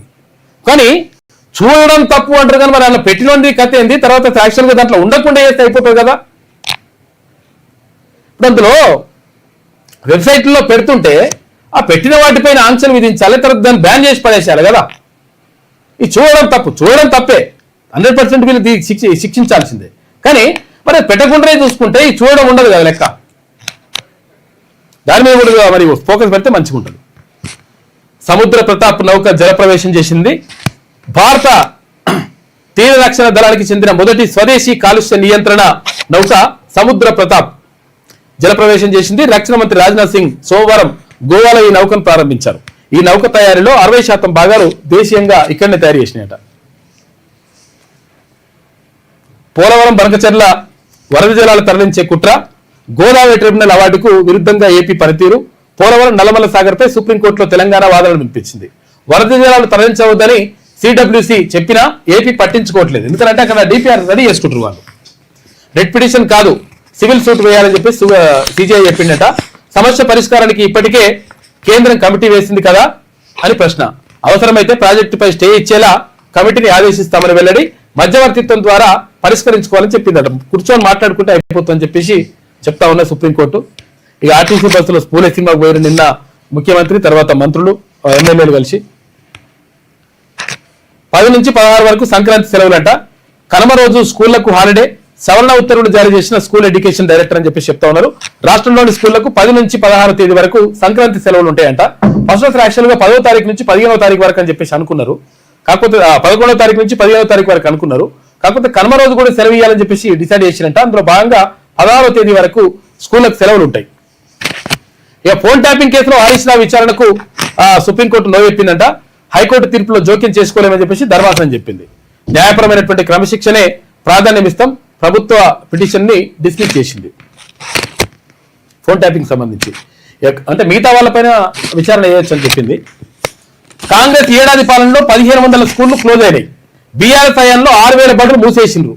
ఇక ఫీజు రియంబర్స్మెంట్ ఇవ్వక కాలేజీలు ఆగమవుతున్నాయి. భయపడి మేనేజ్మెంట్ రాజీ పడినా మేము ఊరుకోం. స్టూడెంట్ భరోసా కార్డు మరిచిన కాంగ్రెస్ సర్కార్. ఏబీవీపీ రాష్ట్ర మహాసభల్లో కేంద్ర మంత్రి బండి సంజయ్ మాట్లాడాడు. అంటే 10 ఏళ్ల బీఆర్ఎస్ పాలనలో 6000 స్కూళ్లు మూతపడితే ఇప్పుడు 1500 స్కూళ్లు మూతపడ్డాయి. ఈ మూతపడడానికి కారణం ఏంటి అంటే సరైనటువంటి సౌకర్యాలు కల్పిస్తలేరు. నిజంగా సరైనటువంటి సౌకర్యాలు ఇక్కడ ప్రభుత్వ బడుల్లో కల్పిస్తే విద్యార్థులను ఆటోమేటిక్ గా ప్రభుత్వ బడులకు పంపుతారు పిల్లల్ని. ఇప్పుడు ఏది గురుకులాలు కానీ లేకపోతే ఇంకా కొన్ని ఇంటిగ్రేటెడ్ స్కూళ్లు కానీ వాటికి డిమాండ్ ఎందుకు ఎక్కువ పెరుగుతుందంటే అక్కడ మంచిగా ఉన్నాయి, వసతులు కరెక్ట్ గా ఉంటే పిల్లల్ని పంపించడానికి తల్లిదండ్రులు ఇష్టపడతారు. అవి లేకపోవడం వల్ల ఇట్లా అవుతుంది. కాబట్టి ప్రభుత్వం విద్యా వైద్యం పైన దృష్టి పెట్టాల్సిన అవసరం 1000% ఉన్నది. ఈ అమెరికాలో హైదరాబాద్ యువతి హత్య. ఎంఎస్ చదవడానికి 4 ఏళ్ల క్రిందట ఇక్కడ అమెరికా వెళ్ళినటువంటి నిఖిత పాత ఫ్రెండే ఆమెను చంపినట్టుగా గుర్తించిందంట. ఈమె రూమ్మేట్ ఉండినట్టు ఒక అతను రూమ్మేట్, తమిళనాడు వాళ్ళు రూమ్మేట్ ఉండే. ఈ రూమ్మేట్ ఉంటే తర్వాత వీళ్ళు వేరే వేరే ఉంటున్నారు. ఇప్పుడు ఉంటుంటే వాడు మరి ఏం లొల్లి అయిందో ఏం కథనో తెలియదు. వాడు చంపేసిండట. చంపేసి మళ్ళీ ఇండియాకి వచ్చిండు. వాడు ఇండియాకి వస్తే మళ్ళీ ఇండియాలో అరెస్ట్ చేసిండు. వాడిని హత్య చేసి పోలీసులకు మిస్సింగ్ కంప్లైంట్ ఇచ్చిండు. వాడే ఇండియా వచ్చిన నిందితుడు. తమిళనాడులో నిందితుడిని అరెస్ట్ చేసిన ఇంటర్పోల్ అధికారులు అమెరికాకు తరలించారు. అమెరికాలో హైదరాబాద్ కు చెందిన యువతి హత్యకు గురైంది. దీంతో ఆమె కుటుంబంలో విషాదం నెలకొంది. సికింద్రాబాద్ తార్నాక విజయపురి కాలనీకి చెందిన గోరిశాల నిఖిత జేఎన్టీయూలో చదువుకుంది. అయితే ఎంఎస్ చేయడానికి 4 ఏళ్ల కింద అమెరికాకు వెళ్ళింది. అక్కడే మేరీల్యాండ్ హౌవార్డ్ కౌంటీలోని ఓ అపార్ట్మెంట్ లో నివాసం ఉంటూ Vida health data and strategy analyst గా పనిచేసింది. నిఖితకు తమిళనాడుకు చెందినటువంటి చెన్నైకి చెందినటువంటి అర్జున్ శర్మ అనే యువకుడు గతంలో రూమ్మేట్ గా ఉండేటోడంట. ఇద్దరు ప్రస్తుతం వేరువేరుగా ఉంటున్నారు. కాకపోతే వాడు మరి ఏం లొల్లైందో ఏమో వాడు చంపేసిండట. చంపలేందుకు రా ఆయన అసలు యాక్చువల్ వేస్ట్ ఫెలో. నన్ను హ్యాపీగా ఉంచాలి, నేను సంతోషంగా లేనని మోడీకి తెలుసు అని చెప్పేసి ట్రంప్ అంటున్నాడు. ఎందుకంటే హ్యాపీగా లేనంటేనా రష్యా నుంచి భారత్ చమురు కొంటుంది కాబట్టి నేను హ్యాపీగా లే అంటుండు. కొనొద్దంట ఈయన, అలుగుతే కొనొద్దుగా. రష్యాతో వ్యాపారం కొనసాగిస్తే మరిన్ని టారిఫ్లు విధిస్తామని వార్నింగ్ ఇచ్చిండు. ఇక భారత్ సుంకాలు తగ్గించాలని కోరింది అమెరికా సెనెట్. గ్రాహం చెప్పిండు. ఇక రష్యా నుంచి చమురు దిగుమతి తగ్గించాలని చెప్పిందని వెల్లడి. ట్రంప్ ను ప్రసన్నం చేసుకోవడానికి మోదీ ప్రభుత్వం పాకులాడుతుందని కాంగ్రెస్ పార్టీ ఫైర్ అవుతుంది. ఇక అమెరికా వైస్ ప్రెసిడెంట్ మోడీ జేడి వాన్స్ ఇంటి పైన కాల్పులు జరిపినట్టు దుండగులు ఒకరిని పట్టుకున్నారు. నిన్న ఒకరిని అరెస్ట్ చేసిన పోలీసులు. ఇక ఢిల్లీ గాలిలో ప్రమాదకర బ్యాక్టీరియా ఉందంట. ఆడ ఆక్సిజన్ తక్కువైంది, కార్బన్ డైఆక్సైడ్ ఎక్కువైంది. మొత్తం కూడా కాలుష్యం పెరిగిపోతుంది. ఆడ తీవ్రస్థాయికి చేరిన యాంటీ బయోటిక్ రెసిస్టెంట్ బ్యాక్టీరియా 8 రకాల స్టెఫిలోకాకస్ సూపర్ బగ్స్ ను రక్తంలోకి తీసుకెళ్తున్న PM 2.5 కణాలంట. న్యూమోనియా, సెప్సిస్, చర్మ వ్యాధులు విపరీతంగా పెరిగే ప్రమాదం ఉంట. జవహర్లాల్ నెహ్రూ యూనివర్సిటీ స్టడీ చేస్తే అందులో తేలిందంట. ఆడ గాలి అంటే ఆక్సిజన్ కంటే ఎక్కువ విషవాయులే ఉంటున్నాయట. ఏది ఢిల్లీలో. ఈ మండలంలో కవిత కంటతడి పెట్టుకుంటే ఒక్కొక్కరు కొట్టుకుపోతున్నారు. ఎవరు బీఆర్ఎస్ వాళ్ళు కొట్టుకుపోతున్నారట. ఈ వరదల పెద్ద అదే వస్తున్నట్టుంది, నది కంటే ఎక్కువ వాడుతున్నట్టుంది. అలాంటి కొట్టుకుపోతున్నట్ట. మంచిగా తీర్మారేసిండ్రు. మండలంలో కవిత కంటతడి పెట్టుకుంటే వీళ్ళ ఈ ఏడుపులో కొట్టుకుపోతున్నారు అందరూ. ఇది వెలుగులో ఉన్నటువంటి ప్రధాన కథనాలు. అయితే ఒకసారి ఆంధ్రజ్యోతి చూద్దాం. ఆంధ్రజ్యోతి చూసే కంటే ముందు ఇక్కడ ఒక బాలుడు ఎవరు అంటే పవన్ కళ్యాణ్, ఏపీ ఉప ముఖ్యమంత్రిగా ఉన్నటువంటి పవన్ కళ్యాణ్కి ఫ్యాన్. ఉప ముఖ్యమంత్రిగా పవన్ కళ్యాణ్కి ఫ్యాన్ కాదు, ఆయన నటుడుగా ఉన్నప్పటి నుంచి, చిన్నప్పటి నుంచే ఆయన అంటే మొత్తం కూడా మామూలుగా కాదు, వీరాభిమాని. వాళ్ళ ఫ్యామిలీ మొత్తం కూడా. అయితే అసలు యాక్చువల్గా వాళ్ళకు రండం వాళ్ళ తల్లి వచ్చింది. అయితే విషయం ఏంటంటే దురదృష్టవశాత్తు ఏంటంటే అసలు ఆ బాబుకి పుట్టుక నుంచి గుండె జబ్బుతోటి పుట్టిండు బాలుడు. పుట్టిన తర్వాత అసలు యాక్చువల్గా 14 సంవత్సరాలు ఉండడం. ఎన్ని సంవత్సరాలు? 14 సంవత్సరాలు అయిపోయి 15 సంవత్సరాలు ఉన్నాడు ఆ బాబు. కాకపోతే ఏంటంటే ఆ గుండె జబ్బు ఇంకా తీవ్రమైతా ఉంది. ఇప్పుడు దురదృష్టవశాత్తు ఏంటంటే చివరి దశలో ఉన్నాడు. చాలా చావు బతుకుల మధ్య కొట్లాడుతూ ఉన్నాడు దానిపైన. అయితే అతని చివరి కోరిక ఏంటంటే పవన్ కళ్యాణ్ని చూడాలి, పవన్ కళ్యాణ్తో ఫోటో దిగాలి, ఒక 2 నిమిషాలు మాట్లాడాలి అనేటువంటి కోరిక. కాకపోతే ఆ తల్లి చాలా ప్రయత్నాలు చేసింది. చెప్పండి ఏం జరిగింది? నేను అప్లికేషన్లు పెట్టిన, పార్టీ ఆఫీస్కి పోయి పార్టీ ఆఫీసులో ఇచ్చిన. పార్టీ పేరు కాదర్బి, ఆమె పేరు కాదర్బి, బాబు పేరు మున్వర్. పార్టీ ఆఫీస్లో ఇచ్చిన. పార్టీ ఆఫీస్లో ఇచ్చిన తర్వాత గిన పార్టీ ఆఫీస్లో ఇస్తున్నా 4-5 సార్లు ఇచ్చిన. మళ్ళా అతను పిఐ మధుసూదన్ అని అతనికి కాంటాక్ట్ అయినా పిఐ ఇచ్చిన, మీ చేతగిన మాట్లాడిపించిన. ఆయనకు అంటే పవన్ కళ్యాణ్ గారు పిఐకి నేను మెసేజ్ పెట్టిన తర్వాత నేను మాట్లాడదాం చేస్తే బిజీ వచ్చింది. మెసేజ్ కూడా పెట్టినాం. పెడితే ఓకే అని అన్నారు. ఓకే అన్న తర్వాత ఏమన్నాడంటే విషయం ఏంటంటే వీళ్ళు ముస్లిమ్స్, వీళ్ళు అయితే పవన్ కళ్యాణ్ గెలవాలని చెప్పేసి, పవన్ కళ్యాణ్ మంచిగా ఉండాలని చెప్పేసి ఆ బాలుడు ఆ పిల్లగాడు ఏం చేసిందంటే అయ్యప్ప మాల వేసుకున్నాడు. యాక్చువల్గా ముస్లిం బాలుడు కానీ అయ్యప్ప మాల వేసుకొని అక్కడ శబరిమల కూడా వెళ్ళి వచ్చిండు పిల్లగాడు. ఇక ఈయననే ఆయన గెలవాలని చెప్పేసి తర్వాత ఆయన మంచిగా ఉండాలని చెప్పేసి పదవిలో ఉండాలని కోరుకొని అయ్యప్ప మాల వేసుకొని ప్రత్యేకంగా దీక్ష చేసిండు. దీక్ష చేయడమే కాదు, పూజలు చూడండి. అసలు యాక్చువల్గా వాళ్ళు ముస్లిమ్స్. పేరు ఆయన పేరు మునవర్ బాబు పేరు.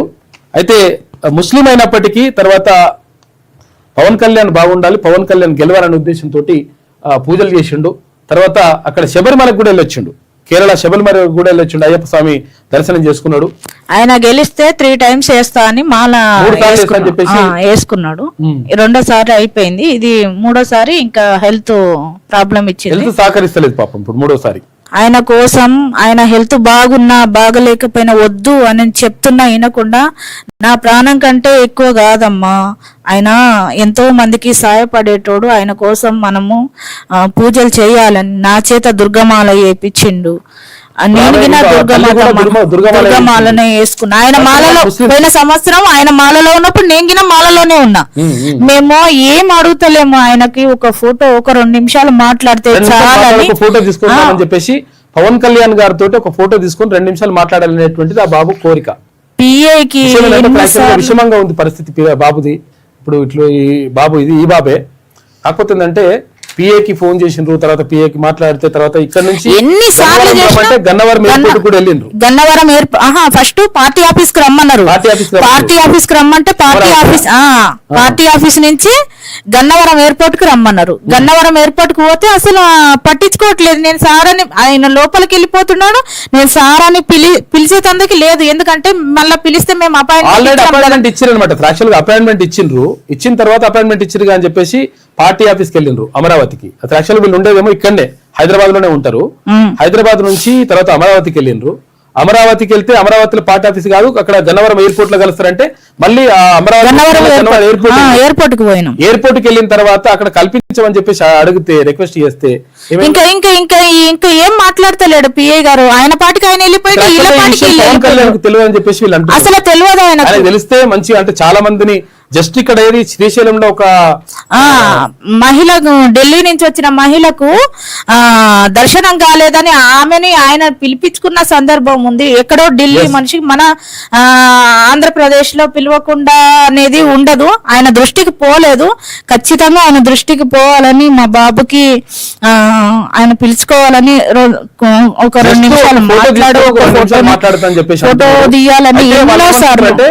ఇప్పుడు మళ్ళీ ఏం చేసిండ్రు, నేను చెప్పిన తర్వాత ఏం చేసిండ్రు, నెల్లూరులో ఉన్నటువంటి నెల్లూరు పార్టీ ఆఫీస్ కి రాసిండ్రు.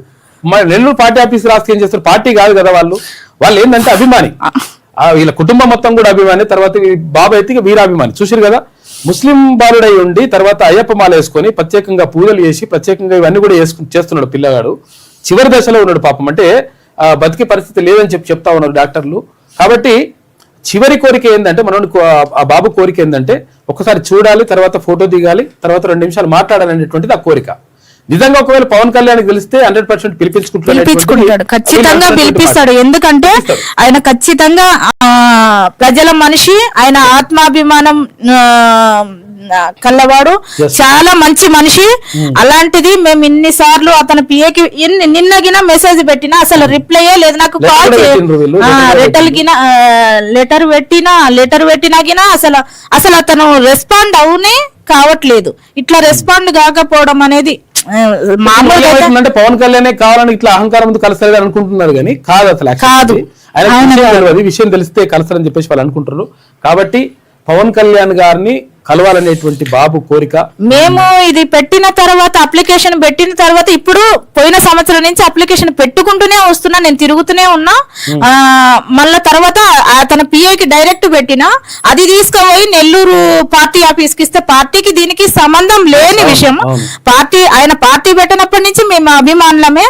పార్టీకి ప్రాపర్ అసలు యాక్చువల్ గా ఏపీ అయితే హైదరాబాద్ లో స్థిరపడ్డారు, ఇక్కడనే ఉంటున్నారు.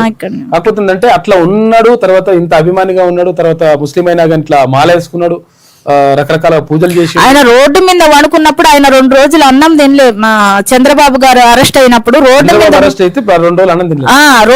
ఆయన రోడ్డు మీద వండుకున్నాడు కదా, ఏపీ రాలేదని 2 రోజులు అన్నం తినలే. ఆయన గెలిచినప్పుడు నేను ఒక వీడియో రిలీజ్ చేసిన, అది చూడండి కొంచెం. కాకపోతే అంటే ఇంత అభిమానికి ఒక్కసారి కల్పిస్తే, ఎందుకంటే పాపం బాబు చివరి కోరిక అది.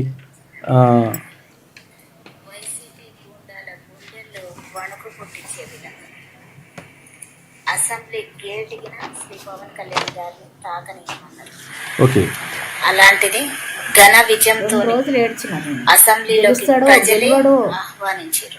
దేవుడు రూమ్ లో ఈ రకరకాల జరుగుతుంటే ఇవన్నీ కూడా పాపం తల్లి ఏడ్చింది, తర్వాత అంతా అభిమానులు, వీరాభిమానులు వీళ్ళు.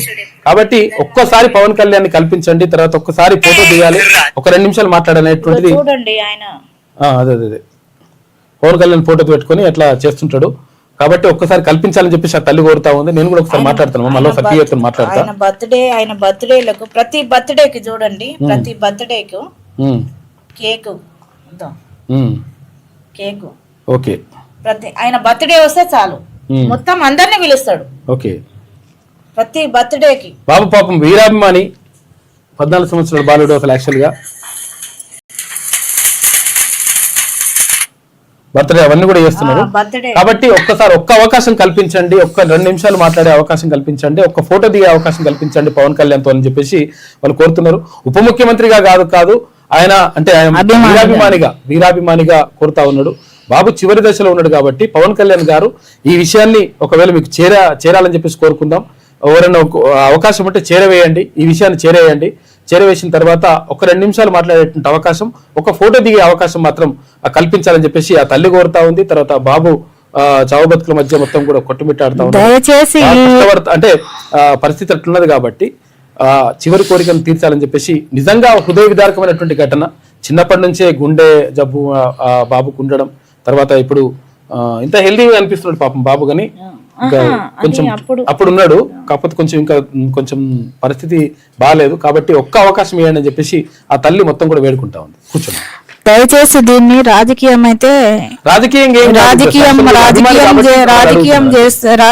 చేస్తున్నారు. ఇది రాజకీయం చేయవద్దు ఖచ్చితంగా. రైట్, కూర్చోండి. ఇక ఫోన్ ట్యాపింగ్ కేసులో హరీష్ రావుకు ఊరట. ఆయనను విచారించేందుకు అనుమతికి సుప్రీంకోర్టు నిరాకరించింది. ఇక బీఆర్ఎస్ కు నైతికత లేదని చెప్పేసి ఎవరు కల్వకుంట్ల కవిత అంటున్నది, ఈమెకు నైతికత ఉందని చెప్పేసి అంటున్నది. ఇక నేను సంతోషంగా లేనని మోడీకి తెలుసని ఇక్కడ ఎవరు అమెరికా అధ్యక్షుడు ట్రంప్ అంటున్నాడు. నన్ను సంతోషపెట్టేందుకు భారత్ ప్రయత్నిస్తోంది, కానీ రష్యా నుంచి చమురు కొనుగోలును ఇలాగే కొనసాగిస్తే భారత్ పై టారిఫ్లు పెంచేస్తా. ఇక అమెరికా భద్రత కోసం మాకు గ్రీన్లాండ్ కావాలి ట్రంప్ అంటున్నాడు. గ్రీన్లాండ్ పై పెత్తనం కుదరదని చెప్పేసి డెన్మార్క్ ప్రధాని అంటున్నాడు. ఇక ట్రంప్ వద్ద మోడీ మోకరిల్లుతున్నారని, మిత్రుడిని సంతోషపెట్టేందుకు దేశానికి హాని చేస్తున్నారని చెప్పేసి కాంగ్రెస్ అంటుంది. అపరాధిని కాను, నేను వెనిజులా అధ్యక్షుడిని, మా ఇంటి నుంచి బంధించి తీసుకొచ్చారు. కోర్టులో మదురో తదుపరి విచారణ మార్చి 17కు వాయిదా వేసిండ్రు. మదురో అంటే ఇక్కడ వెనిజులా అధ్యక్షుడు ఆయన. మాకు సహకరించకుంటే మధురో కంటే దారుణమైన గతి పట్టిస్తాం. వెనుజులా కొత్త అధ్యక్షురాలు రోడ్రిగ్జ్ ను ట్రంప్ హెచ్చరించిందట. ఇక రాజీనామా చేస్తానని చెప్పేసి ఏమంటే రాజీనామాపై పునరాలోచించుకోండి అని చెప్పేసి కవితకు మండలి చైర్మన్ గుత్తా సుఖేందర్ రెడ్డి సూచన చేసిండట. కూర్చొని మాట్లాడుకోండి, గోదావరి జిల్లాల వివాదాన్ని మధ్యవర్తిత్వంతో పరిష్కరించుకోవాలని చెప్పేసి సూచించింది సుప్రీంకోర్టు. జల వివాదాలకు శాశ్వత పరిష్కారం ఇదే నా లక్ష్యం. ఐక్యతతోనే తెలుగు జాతి పురోగతి. ప్రపంచ తెలుగు మహాసభలో ఆంధ్రప్రదేశ్ ముఖ్యమంత్రి చంద్రబాబు నాయుడు మాట్లాడుతున్న మంచిగా ఉన్నా కానీ నీళ్ళు ఎత్తుకపోతా అంటుండు. పేదలకు సూపర్ వైద్యం ఎప్పుడు? సూపర్ స్పెషాలిటీ ఆసుపత్రుల పనుల్లో తీవ్రంగా జాప్యం జరుగుతుందంట. ఇంకా కొనసాగుతున్న నిర్మాణాలు, సనత్ నగర్ టిమ్స్ సిద్ధమైన సేవలకు మరికొంత సమయం పడుతుందట. తుది దశకు అల్వాల్ టిమ్స్ భవనం ఇక ప్లాన్ లో మార్పులతో కొత్తపేట టిమ్స్ ఆలస్యం జరుగుతూ ఉంది. 3 టిమ్స్ ఏర్పాటు చేస్తామన్నారు. Telangana institute of medical sciences ఇక వరంగల్ మల్టీ సూపర్ స్పెషాలిటీకి మరో 6 నెలలు పడతాయట. కాబట్టి మెల్లమెల్లే నడుస్తున్నాయి. కాబట్టి ఎప్పుడే పూర్తి అవుతుంది, ఎప్పుడు వీళ్ళకు వైద్య సేవలు అందుతాయని చెప్పేసి అడుగుతా ఉన్నారు. పూలే దంపతుల జీవితం నేటి తరానికి స్ఫూర్తిదాయకం. కుల నిర్మూలనకు తర్వాత మహిళా విద్యకు వారి పోరాటం అద్భుతం అని చెప్పేసి సీఎం అంటున్నాడు. మంత్రులతో కలిసి పూలే సినిమాను చూసిన రేవంత్ రెడ్డి ఆర్టీసీ బస్సులో సినిమాకి వెళ్లిరు నేతలు. ఇక పైరసీ భూతంపై సమరం. తెలుగు సినిమాను రక్షించేందుకు తెలంగాణ పోలీస్ తర్వాత టీఎస్సీసీ ఉమ్మడి పోరు. సాంకేతిక వ్యవస్థ ఏర్పాటుకు ఎంఓయూ కుదుర్చుకున్నట. డీజీపీ నిర్మాత సురేష్ బాబు సంతకాలు పెట్టిండ్రు. ఇక పైరసీ నెట్వర్క్లు డిజిటల్ ప్లాట్ఫామ్లపై ఇక మీదట నిరంతర పర్యవేక్షణ ఉంటుందట. మంచిగా ఉంటుంది పర్యవేక్షణ. ఇష్టం వచ్చినట్టుగా టికెట్ రేట్ ఎట్లా దాన్ని కూడా చెప్పాలి. వల్ల దీని మీద కూడా ఏరి. బంగ్లాదేశ్ లో మరో హిందూ దారుణ హత్య. ఇక తుపాకీతో కాల్చి చంపిన దుండగుడు. మృతుడు జర్నలిస్ట్ అంట. హిందూ వితంతువుపై గ్యాంగ్ రేప్ చేసిందట. చుడుకు చెట్టు కట్టేసి జుట్టు కత్తిరించి కొడుకున్న అసలు యాక్చువల్ నిజంగా బంగ్లాదేశ్ ఇటువంటి జరుగుతా ఉంటే కొంతమందిగా సోకాళ్ళ వాళ్ళు ఉంటారు, వాళ్ళు సప్పుడు చేయరు. అమెరికాలో హైదరాబాద్ యువతి దారుణ హత్య. కత్తితో ఓడిచి నిఖితను హత్య చేసిన మాజీ రూమ్మేట్ అర్జున్ శర్మనట. అనంతరం భారత్ కు పారిపోయి వచ్చిన నిందితుడు తమిళనాడులో అరెస్ట్ చేసినట్ట ఇంటర్పోల్ అధికారులు. ఇది ఆంధ్రజ్యోతిలో ఉన్నటువంటి ప్రధాన కథనాలు అయితే ఒకసారి శనార్థి చూద్దాం. బియ్యం ఉత్పత్తిలో భారత్ నెంబర్ 1. చైనాను దాటి అగ్రస్థానంలోకి 150.18 మిలియన్ టన్నుల బియ్యం ఉత్పత్తి చేసిన భారత్ ప్రపంచంలోనే అతిపెద్ద బియ్యం ఉత్పత్తిదారుగా గుర్తింపు. దిగుబడి పెంచే విత్తనాలు అభివృద్ధిలోనూ కీలక ముందడుగు. కేంద్ర వ్యవసాయ శాఖ మంత్రి శివరాజ్ సింగ్ చౌహాన్ అంటున్నాడు. బీసీలకు కేటాయింపులు కొండంత, ఖర్చు మాత్రం గోరంత. ఇందాక చెప్పిందిగా తీర్మానం వలన అది కథ లెక్క. కానీ 2,426 కోట్ల రూపాయలు ఖర్చు చేశారు. మరో 2 నెలల్లో బడ్జెట్ పూర్తి కానుంది. 10 నెలలు అవుతుంది ఇక బడ్జెట్ పెట్టి. 11,400 కోట్లు పెట్టని చెప్పి చెప్పిండ్రు. లాస్ట్కి వస్తే ఖర్చు చేసింది 2,000 కోట్లు. దానికి ఉన్న లెక్క. 2025-26 బడ్జెట్లోనూ 11,500 కోట్ల రూపాయలు ప్రతిపాదించారు. మరి మిగిలిన 9,000 కోట్ల రూపాయలు ఎప్పుడు ఖర్చు చేస్తారు? బీసీ విద్యార్థుల స్కాలర్షిప్ల కోసం 1,908 కోట్ల రూపాయలు ఎస్టిమేట్ చేసిండ్రు. అయితే కానీ 365 కోట్లే ఖర్చు పెట్టారు. సంక్షేమ హాస్టళ్ల విద్యార్థుల పౌష్టికాహారం కోసం బడ్జెట్ లో 435 కోట్ల రూపాయలు ప్రతిపాదించారు. పెట్టిన ఖర్చు మాత్రం 315 కోట్లే. బీసీ స్టడీ సర్కిళ్ల పరిస్థితి మరీ దారుణం. బీసీ స్టడీ సర్కిళ్లు 50 కోట్లు కేటాయించి 4 లక్షలు ఖర్చు చేశారు. చూడ్రిగా ఏడుంటాయి లెక్క. బీసీల జీవనోపాధి కోసం కేటాయించిన కేటాయింపులు 4,622 కోట్లు. చేసిన ఖర్చు మాత్రం 201 కోట్లు. ఇక రాజీవ్ యువ వికాసం తర్వాత బీసీ కుల భవనాల నిర్మాణంలో ఇదే దుస్థితి. రాష్ట్రం ఏర్పడి 10 ఏళ్ళు అవుతున్నా బీసీ స్థితిగతులు మాత్రం మారలే. 12 ఏళ్ళు అవుతున్నా కానీ. ఇక టీఆర్పీ చీఫ్ శాసన మండలి సభ్యులు తీర్మానం వలన అడిగితే ప్రశ్న అడిగితే జవాబు చెప్తే ఇట్లున్నాయి కథలు లెక్కలు. అమెరికా ఉపాధ్యక్షుడి ఇంటిపై కాల్పులు జరిపినరు. ఇక ఓహియో రాష్ట్రం సిన్సినాటి నగరంలో ఘటన జరిగింది. మిగిలింది 6 కేంద్ర కమిటీ సభ్యులే. ఎవరు? మావోయిస్టులు. గణపతి, దేవ్జీ, మల్లా రాజిరెడ్డి తర్వాత మరో ముగ్గురే కీలకం. పార్టీని కోలుకోలేని దెబ్బతీసిన నంబాల, కట్టా రామచందర్ రెడ్డి, గోసా, హిడ్మా ఎన్కౌంటర్లు. ఇక బర్సీ లొంగుబాటుతో బెటాలియన్ 1 కొలాప్స్ అయిందంట. అడ్రస్ లేకుండా పోయిన డీకే తర్వాత ఏఓబి కమిటీలు. గణేష్ ఎన్కౌంటర్తో ఏఓబి పార్టీకి ఏఓబి అంటే ఏంటంటే ఆంధ్ర ఒడిశా బార్డర్ లో పార్టీకి అతిపెద్ద దెబ్బ. తెలంగాణ రాష్ట్ర కమిటీని కుంగదీసిన కంకనాల మరో కొంతమంది లొంగుబాటు. తెలంగాణ కమిటీకి ఆశాదీపంగా మారిన బడే చొక్కారావు. ఇక ఉనికిలోనే ఒడిశా, జార్ఖండ్, బెంగాల్ సరిహద్దు, జార్ఖండ్, బీహార్ కమిటీ రాష్ట్ర కమిటీలు అయినా ఈ కమిటీలోని సభ్యుల సంఖ్య నామమాత్రమే. ఆపరేషన్ కగార్ కంటిన్యూ అయితే ఈ కమిటీలో మనకు కష్టమే ఉంటుందంట. మొత్తం మీద మావోయిస్టులకు దెబ్బ మీద దెబ్బ కలుగుతా ఉంది. 17 మంది మావోయిస్టులే మిగిలారు. రాష్ట్రానికి చెందిన వారు ఇంతకు మించి లేరు. వీరిలో 4 కేంద్ర కమిటీ సభ్యులే, మరొకరు రాష్ట్ర కార్యదర్శి దామోదర్. కేంద్రానికి రాష్ట్ర పోలీసు శాఖ నివేదిక పంపించిందట. గోదావరిపై ఎన్ని ప్రాజెక్టులు కట్టినా పర్వాలేదు, గోదావరి నీళ్లు వాడుకుంటే అడ్డు చెప్పలేదు. కాళేశ్వరం కట్టిన అభ్యంతరం పడలేదు. 40 ఏళ్లుగా 3000 టీఎంసీలు గోదావరి నుంచి సముద్రంలోకి పోతున్నాయి. తెలంగాణలో గోదావరి నీళ్లు కూడా వాడుకోవాల్సిన అవసరం ఉంటే వాడుకోండి. తెలుగు రాష్ట్రాల మధ్య విద్వేషం కాదు, ఐకమత్యంగా ఉంటేనే తెలుగు వాళ్ళు ప్రపంచంలో నెంబర్ 1 అవుతారు. ఇక త్వరలో పోలవరం ప్రాజెక్టు పూర్తవుతుంది. కృష్ణా గోదావరి నదుల అనుసంధానం జరుగుతుంది. ఏపీ ముఖ్యమంత్రి చంద్రబాబు మాట్లాడి మంచిగా ఉన్నది. ఈ నీళ్ళు కూడా కొట్టుకుపోవాలని ప్లాన్ చేసిండు. అట్లా కృష్ణా నీళ్ళు కొట్టుకుపోవాలంటే గోదావరి నీళ్ళని కలపాలి.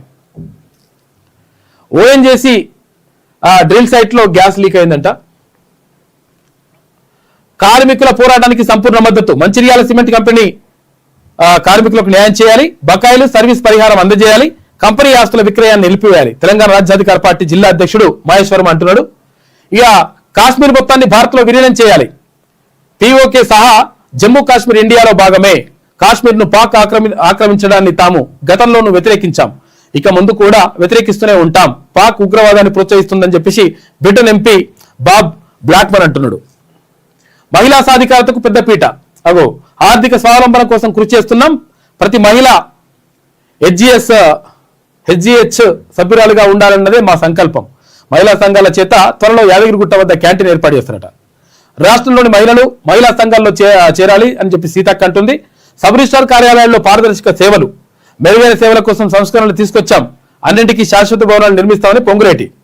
అదనంగా 490 వెంటిలేటర్లను కొనుగోలు చేస్తున్నాం. గాంధీ ఉస్మానియా ఎంజీఎంలో అందుబాటులోకి తెస్తాం. వైద్య ఆరోగ్య శాఖ మంత్రి దామోదర్ రాజనరసింహ ఇక శాసనసభ ప్రశ్నోత్తరాల సమావేశంలో ప్రశ్నోత్తరాలకు మంత్రులు సమాధానం చెప్పిండ్రు.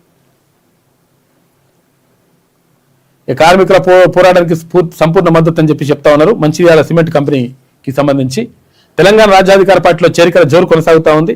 కండువా కప్పి ఆహ్వానించిన party chief MLC Teenmaar Mallanna, Nalgonda జిల్లా ఇన్ఛార్జ్ వట్టె జానయ్య సమక్షంలో చేరికలు. తెలంగాణ రాజకీయాల్లో ప్రత్యామ్నాయ శక్తిగా ఎదుగుతున్న తెలంగాణ టీఆర్పీ. ఇక ఓఎన్జీసీ డ్రిల్ సైట్ లో గోదావరి లీక్ అయింది. గోదావరిపై ఎన్ని ప్రాజెక్టులు కట్టినా పర్వాలేదని చెప్పేసి చంద్రబాబు అంటున్నాడు. అట్లా అంటున్నాడు, మళ్ళా మేము కట్టుకుంటామని చెప్తారు. బియ్యం ఉత్పత్తిలో నెంబర్ 1 అయిందట భారత్. ఇది ఇట్లా ఉంటేగా నమస్తే తెలంగాణ చూసుకుంటే భారత్పై మరిన్ని సుంకాలు. నేను సంతోషంగా లేనని ప్రధాని మోడీకి తెలుసట. అమెరికా అధ్యక్షుడు ట్రంప్ అంటున్నాడు. ఇవన్నీ పిచ్చి పిచ్చి మాటలు మాట్లాడతారట ఆయన. కమిటీ మీరే వేసుకొని కోర్టుకు వస్తారా? రేవంత్ సర్కార్కు సుప్రీంకోర్టు సూటి ప్రశ్న. నల్లమల సాగర్ పై స్టే ఇచ్చేందుకు నిరాకరణ. నివేదిక వచ్చే వరకైనా ఆగాలి కదా అంటూ న్యాయస్థానం చివాట్లు. ప్రభుత్వం వేసిన పిటిషన్ విచారణపై ధర్మాసనం సందేహాలు వ్యక్తం చేసింది. సివిల్ వివాదం అంటూ వ్యాఖ్యలు. విచారణ 12వ తేదీకి వాయిదా వేసింది. ఇక పిఎన్ లీక్ పై రాష్ట్ర సర్కార్ డొల్ల వాదన మరోసారి తేట తెల్లం. సుప్రీంలో వాదనలకు విలువ లేకుండా చేస్తున్న ప్రభుత్వం అంట. హ్యాపీ న్యూ ఇయర్ ఆఖరి కాల్. నిఖిత తండ్రి కన్నీరు ముందు రైతులు పాపం. అమెరికాలో హైదరాబాదీ దారుణ హత్య. మాజీ బాయ్ ఫ్రెండ్ చేతిలో మెట్టిగూడ యువతి హతం. ఇక మిస్సింగ్ గా ఫిర్యాదు చేసి భారత్ కు నిందితుడు పరారైనట. చెన్నైలో అర్జున్ శర్మని అరెస్ట్ చేసిండ్రు ఇంటర్పోల్ టీం. ఇక ఫోన్ ట్యాపింగ్ కేసులో సర్కార్కు చుక్కెదురు. సుప్రీంకోర్టులోనూ మాజీ మంత్రి హరీష్ రావు విజయం సాధించండి కేసుకొచ్చింది. ప్రైవేట్ కేసులో ప్రభుత్వ అప్పీల్. హరీష్ పై కక్షతో సుప్రీంకోర్టుకు వెళ్లి పరువు పోగొట్టుకున్న రేవంత్ సర్కార్ అని ఒకటి. సీఎంపై సభా హక్కుల నోటీసులు ఇచ్చిరట. రాయలసీమ లిఫ్టు, కృష్ణా జలాలపై అసెంబ్లీ తప్పుదోవ పట్టించారని చెప్పేసి ఒకటి. ఇక బడాయి బాబు మారని డాబు. తెలంగాణలో అనేక ప్రాజెక్టులు కట్టారని బాబు చెప్పుకున్నట. ఇక మను పైన కన్ను. 50 ఎకరాలు లాక్కునేందుకు రేవంత్ సర్కార్ ప్లాన్ చేస్తుందని చెప్పేసి ఒక వార్త. ఎస్సీయు తర్వాత మరో వర్సిటీ భూములపై నజరేసిందట. ఇది నమస్తే తెలంగాణ ఉన్నటువంటి ప్రధాన కథనాలు. మొత్తం మీద జరుగుతున్నటువంటి పరిణామాలు ఇట్లా ఉంటే ఎట్టి పరిస్థితుల్లో ఇప్పుడు ఏడ్చుకుంటే మొత్తం మీద బయటకు వస్తా ఉంది కదా. కాకపోతే ఏంటంటే మొత్తం వేల కోట్ల లక్షల కోట్ల రూపాయలు సంపాదించి ఆ సంపాదించినటువంటి డబ్బుతోటి మొత్తం విదజల్లుతాం, మేమేమైనా చేస్తాం, రాజకీయాలను మారుస్తాం అనేటువంటి ఆలోచనతోటి కొంతమంది ఉన్నట్టుగా కనిపిస్తూ ఉంది. ఎట్టి పరిస్థితుల్లో అవి నడవాయి. ఎందుకంటే తెలంగాణ ఉద్యమం సమయంలో కూడా ఇట్లనే అట్లా అనుకుంటే అట్లా ఏది ఏపీ వాళ్ళు అట్లనే అనుకుంటే తెలంగాణ ప్రజలు దాన్ని మొత్తం కూడా ఖతం చేసి పడేసిండ్రు. కాబట్టి బీసీ సమాజం ఇటు ఎస్సీ ఎస్సీ బీసీలు మైనార్టీలందరూ కూడా ఒక్కటైనరు. కాబట్టి దీన్ని ఎవరు ఆపేటువంటి పరిస్థితి మాత్రం ఎట్టి పరిస్థితిలో ఉండదు. మీకు ఒకటి రెండు విషయాలు మీతో పంచుకోవాలనేటువంటి ఉద్దేశంతో వచ్చిన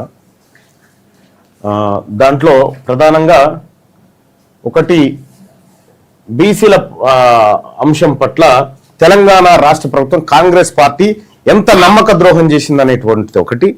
రెండోది ఆమె ఎవరో ఏడుస్తా ఉన్నారు కదా, ఆమెది మీద అన్ని కలిపి మాట్లాడతా. ఈ రెండు చాలా క్లియర్గా మాట్లాడతా. ఇక ఈ లైవ్ చూస్తున్నటువంటి మిత్రులారా, ఇది free content. All YouTubers can use it freely. మీరు అందరు కూడా దీన్ని ఫ్రీగా వాడుకోవచ్చు. ఈ లైవ్ స్ట్రీమ్ ని సేమ్ మీ యూట్యూబ్ లో కూడా లైవ్ స్ట్రీమ్ పెట్టుకోవచ్చు. ఈ పేజ్ లో ఏది ఈ యూట్యూబ్ ఛానల్లో తీన్మార్ మల్లన్న అఫీషియల్ అనేటువంటి దాంట్లో ఉన్న ప్రతి కంటెంట్ ను మీరు ఫ్రీగా వాడుకోవచ్చు. ఫ్రీగా యూటిలైజ్ చేసుకోవచ్చు. తద్వారా మీరు మానిటైజ్ చేసుకొని డబ్బులు సంపాదించుకోవచ్చు. మా ఉద్దేశం ఒకటే క్లియర్, మా కంటెంట్ ను రీచ్ చేయాలి, అందరికీ విస్తృతంగా పంచాలనేది మా ఉద్దేశం. రైట్. ఇక రెండో అంశం, నిన్న శాసన మండలిలో చర్చ జరిగింది. దేని పట్ల? 2025 మార్చిలో మనం బడ్జెట్ పెట్టినాం. ఆ బడ్జెట్ లో బీసీలకు 11,500 కోట్ల రూపాయల బడ్జెట్ పెట్టినాం కదా. మరి ఆ బడ్జెట్ పెట్టి 9 నెలలు అయిపోయింది, 10 నెలలు అయిపోయింది. ఈ 10 నెలల్లో ఈ 11,500 కోట్లలో ఎంత ఖర్చు పెట్టిర్రు అనేది నేను ప్రశ్న వేసిన. దానికి ప్రభుత్వం ఇచ్చిన సమాధానం ఇవన్నీ కూడా ఎట్లా ఉన్నాయో మీరు చూడండి. సో బీసీ ప్రజలారా, ఇది చాలా కీలకమైనటువంటి విషయం. దయచేసి మీరు ఫస్ట్ ఈ లైవ్ ను లైక్ చేయండి. ఈ లైక్ బటన్ నొక్కి షేర్ చేయండి. మీ యూట్యూబ్లలో మీరు ఫ్రీగా, మీ ఫేస్బుక్లలో ఎక్కడ వాడుకుంటారో వాడుకోండి. ఈ కంటెంట్ ను ఫ్రీగా వాడుకోండి అందరూ. ఇది షేర్ చేయండి, లైక్ చేయండి, ఎక్కువ మందికి రీచ్ అయ్యేలాగా చేయండి. నేను చెప్పేటువంటిది అత్యంత కీలకమైనటువంటి విషయం. ఇది కామారెడ్డిది డిక్లరేషన్, ఇది బీసీ డిక్లరేషన్. దీంట్లో డౌన్లోడ్ లేదు.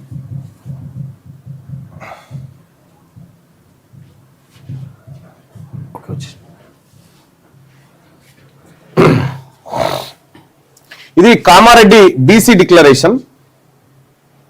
కామారెడ్డి బీసీ డిక్లరేషన్ లో కాంగ్రెస్ ఏమేమి హామీలు ఇచ్చిందో ఒక్కసారి మనం క్లియర్ గా ఇక్కడ చూడాలి.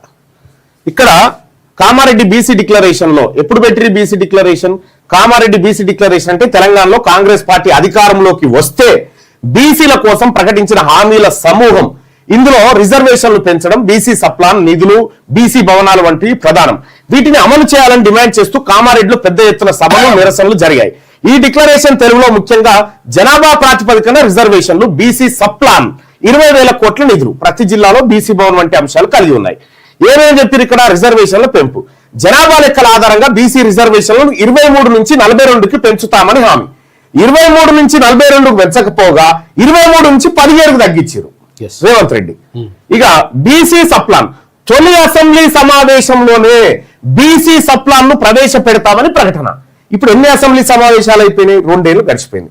రెండో మాసికం కాంగ్రెస్ పార్టీకి తెలంగాణ రాష్ట్రంలో కాంగ్రెస్ పార్టీ అధికారంలోకి వచ్చి 2వ ఏడాది అయింది, 3వ ఏడాది నడుస్తా ఉంది. తొలి అసెంబ్లీ సమావేశంలో సప్లాన్ పెడతామని పెట్టకుండా ఇక నిధులు 5 ఏళ్లలో బీసీల అభివృద్ధికి ఏటా అంటే ప్రతి ఏడాది 20,000 కోట్ల రూపాయల చొప్పున 1,00,000 కోట్లు ఖర్చు చేస్తామని వాగ్దానం చేసింది. ఇది ముఖ్యమంత్రి రేవంత్ రెడ్డి కాంగ్రెస్ పార్టీ ఇచ్చిన హామీ. మరి వీళ్ళు ఏమంటారు? ప్రతి ఏడాది 20,000 కోట్లు పెడతాం బీసీలకు. మొదటి ఏడాదే దోకా 9,000 కోట్లు పెట్టి 1,500 కోట్లు ఖర్చు పెట్టలే. ఇక ఇప్పుడు 2వ ఏడాది కూడా ఇదే మోసం జరుగుతా ఉందనేటువంటి ఉద్దేశంతో నేను సభ్యుడిగా ప్రశ్న వేసిన. అయ్యా, ఈ 20,000 పెట్టమంటే పెట్టలేదు కదా, 11,500 కోట్లు పెట్టిరు కదా, ఇందులో ఎంత ఖర్చు పెట్టిరు? ఇప్పుడు 10 నెలలు అయిపోయింది, ఇక 2 నెలలు ఉంది బడ్జెట్ అయిపోయేందుకు. ఈ 10 నెలల్లో మా బీసీల కోసం ఎంత ఖర్చు పెట్టిరని నేను అడగడం జరిగింది. అడిగితే ప్రభుత్వం ఇచ్చినటువంటి సమాధానం,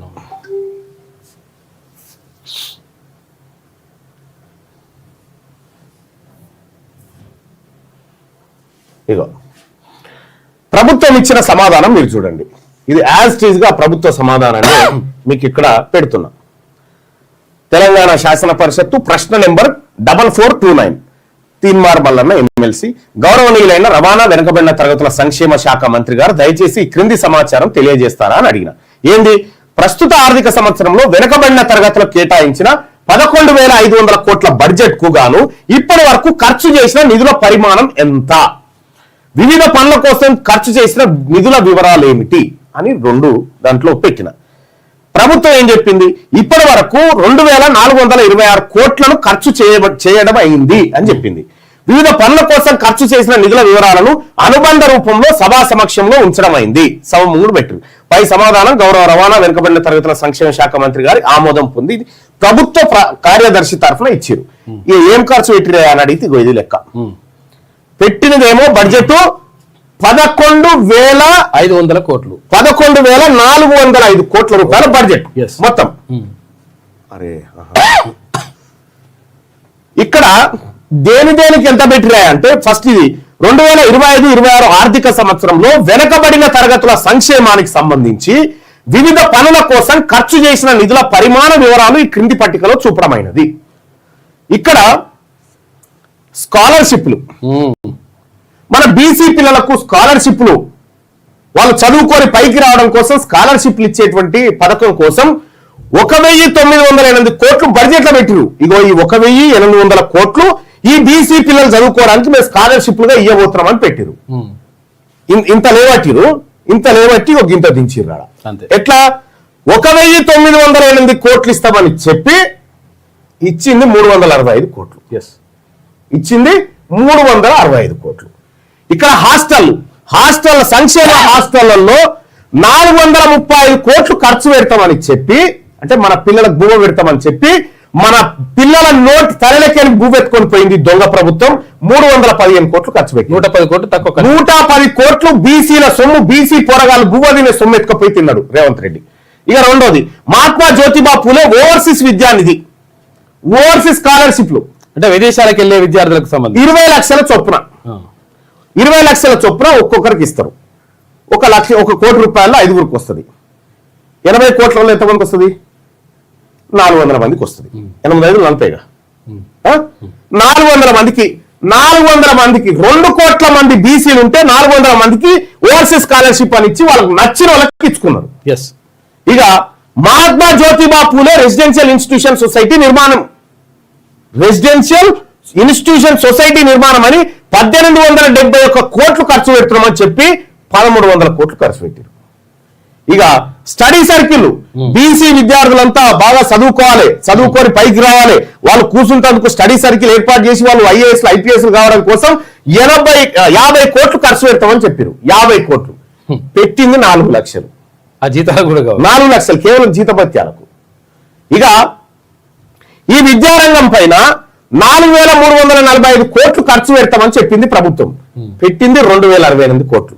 మా విద్యార్థుల సొమ్ము, ఒక రకంగా చెప్పాలంటే మా విద్యార్థుల సొమ్ము ఎవడు తిన్నాడు? ఈ ప్రభుత్వం సంకనాకి తింటా ఉంది మా సొమ్ము. మా విద్యార్థులు ఇంకా బొస్తా ఉన్నాయి కానీ మా విద్యార్థులది ఈ ప్రభుత్వం, ఈ దొంగ ప్రభుత్వం, ఈ రెడ్డి ప్రభుత్వం తింటా ఉంది మా బీసీ సొమ్ము, మా బీసీ విద్యార్థుల సొమ్ము. ఇది సర్కార్ లెక్కలే. ఇక జీవనోపాధి రంగం తెలంగాణ గీత కార్మికుల కోఆపరేటివ్ ఫైనాన్స్ కార్పొరేషన్ లిమిటెడ్ కు సాయం. తెలంగాణ రాష్ట్రంలో ఉన్నటువంటి గౌడ సోదరులు, ఈ గౌడ సోదరులు తెలంగాణ రాష్ట్రంలో 3వ హైయెస్ట్ కమ్యూనిటీ బీసీలలో. 3వ హైయెస్ట్ కమ్యూనిటీ. ఫస్ట్ కమ్యూనిటీ వచ్చేసి ముదిరాజులు, సెకండ్ యాదవులు, థర్డ్ గౌడ్స్.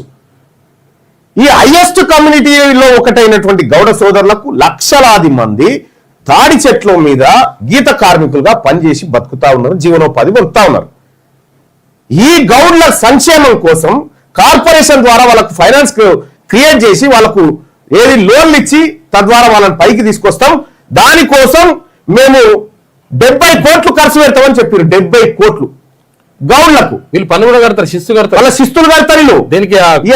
ఆయన మోగు ముస్తాలు కట్టుకుని ఇంట్లోకి వెళ్ళిందంటే మళ్ళీ వస్తారా రాదా తెలియదు. గ్యారంటీ లేని బతుకది. ఆ బతుకు కోసం, ఆ గౌడ్ల కోసం 70 కోట్లు ఖర్చు పెడతామని మా గౌడన్నల కోసం 19 కోట్లు ఖర్చు పెట్టిరు. నేను అడిగిన అయ్యా నువ్వు స్వయాన గౌరవ్ కదా మంత్రి, ఏమైనా సిగ్గు అనిపిస్తలేదా? మీరే మంత్రి ఉన్నారు కదా, 70 కోట్లు ఖర్చు పెడతా అని నువ్వు ఆ కులస్తులు ఉండి 19 కోట్లు కూడా ఖర్చు పెట్టలేదు.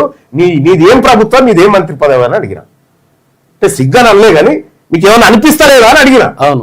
అయితే 70 కోట్లు ఖర్చు పెడతామని నా గౌడ సోదరులకు 19 కోట్లు ఖర్చు పెట్టింది.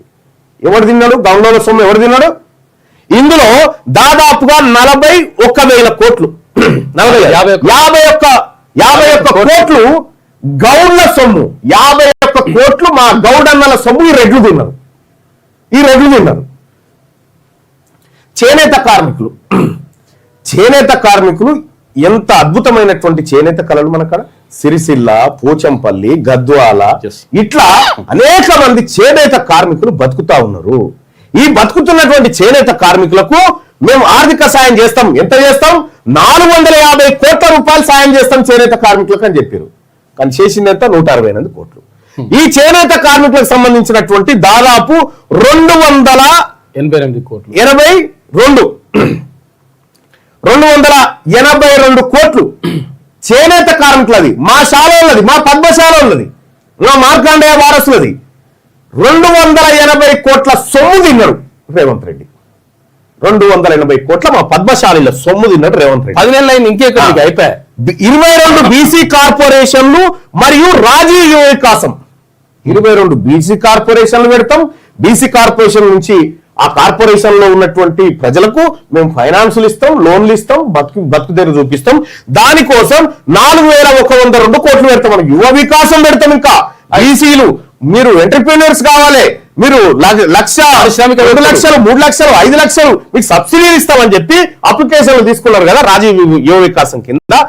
4,102 కోట్ల రూపాయలు దానికి ఖర్చు పెడతామని చెప్పి 13 కోట్లయ్యా. 13 కోట్లు దేనికి పెట్టిరంటే ఆ కార్పొరేషన్ చైర్మన్ల జీతాలకు. ఒక్క అనా పైసా కూడా ఈ 22 కార్పొరేషన్ల ద్వారా ఒక్క బీసీ బిడ్డ కూడా సాయం చేయలే ఈ దొంగ ప్రభుత్వం, ఈ రెడ్ల ప్రభుత్వం. రాజీవ్ యువ వికాసాన్ని మర్డర్ చేసిరు ఆల్రెడీ, కథమైపోయింది. ఇక చూసారు కదా, 4,000 కోట్లు పెడతా అని 13 కోట్లు పెట్టిరు. ఇందులో అంటే దాదాపు 4,000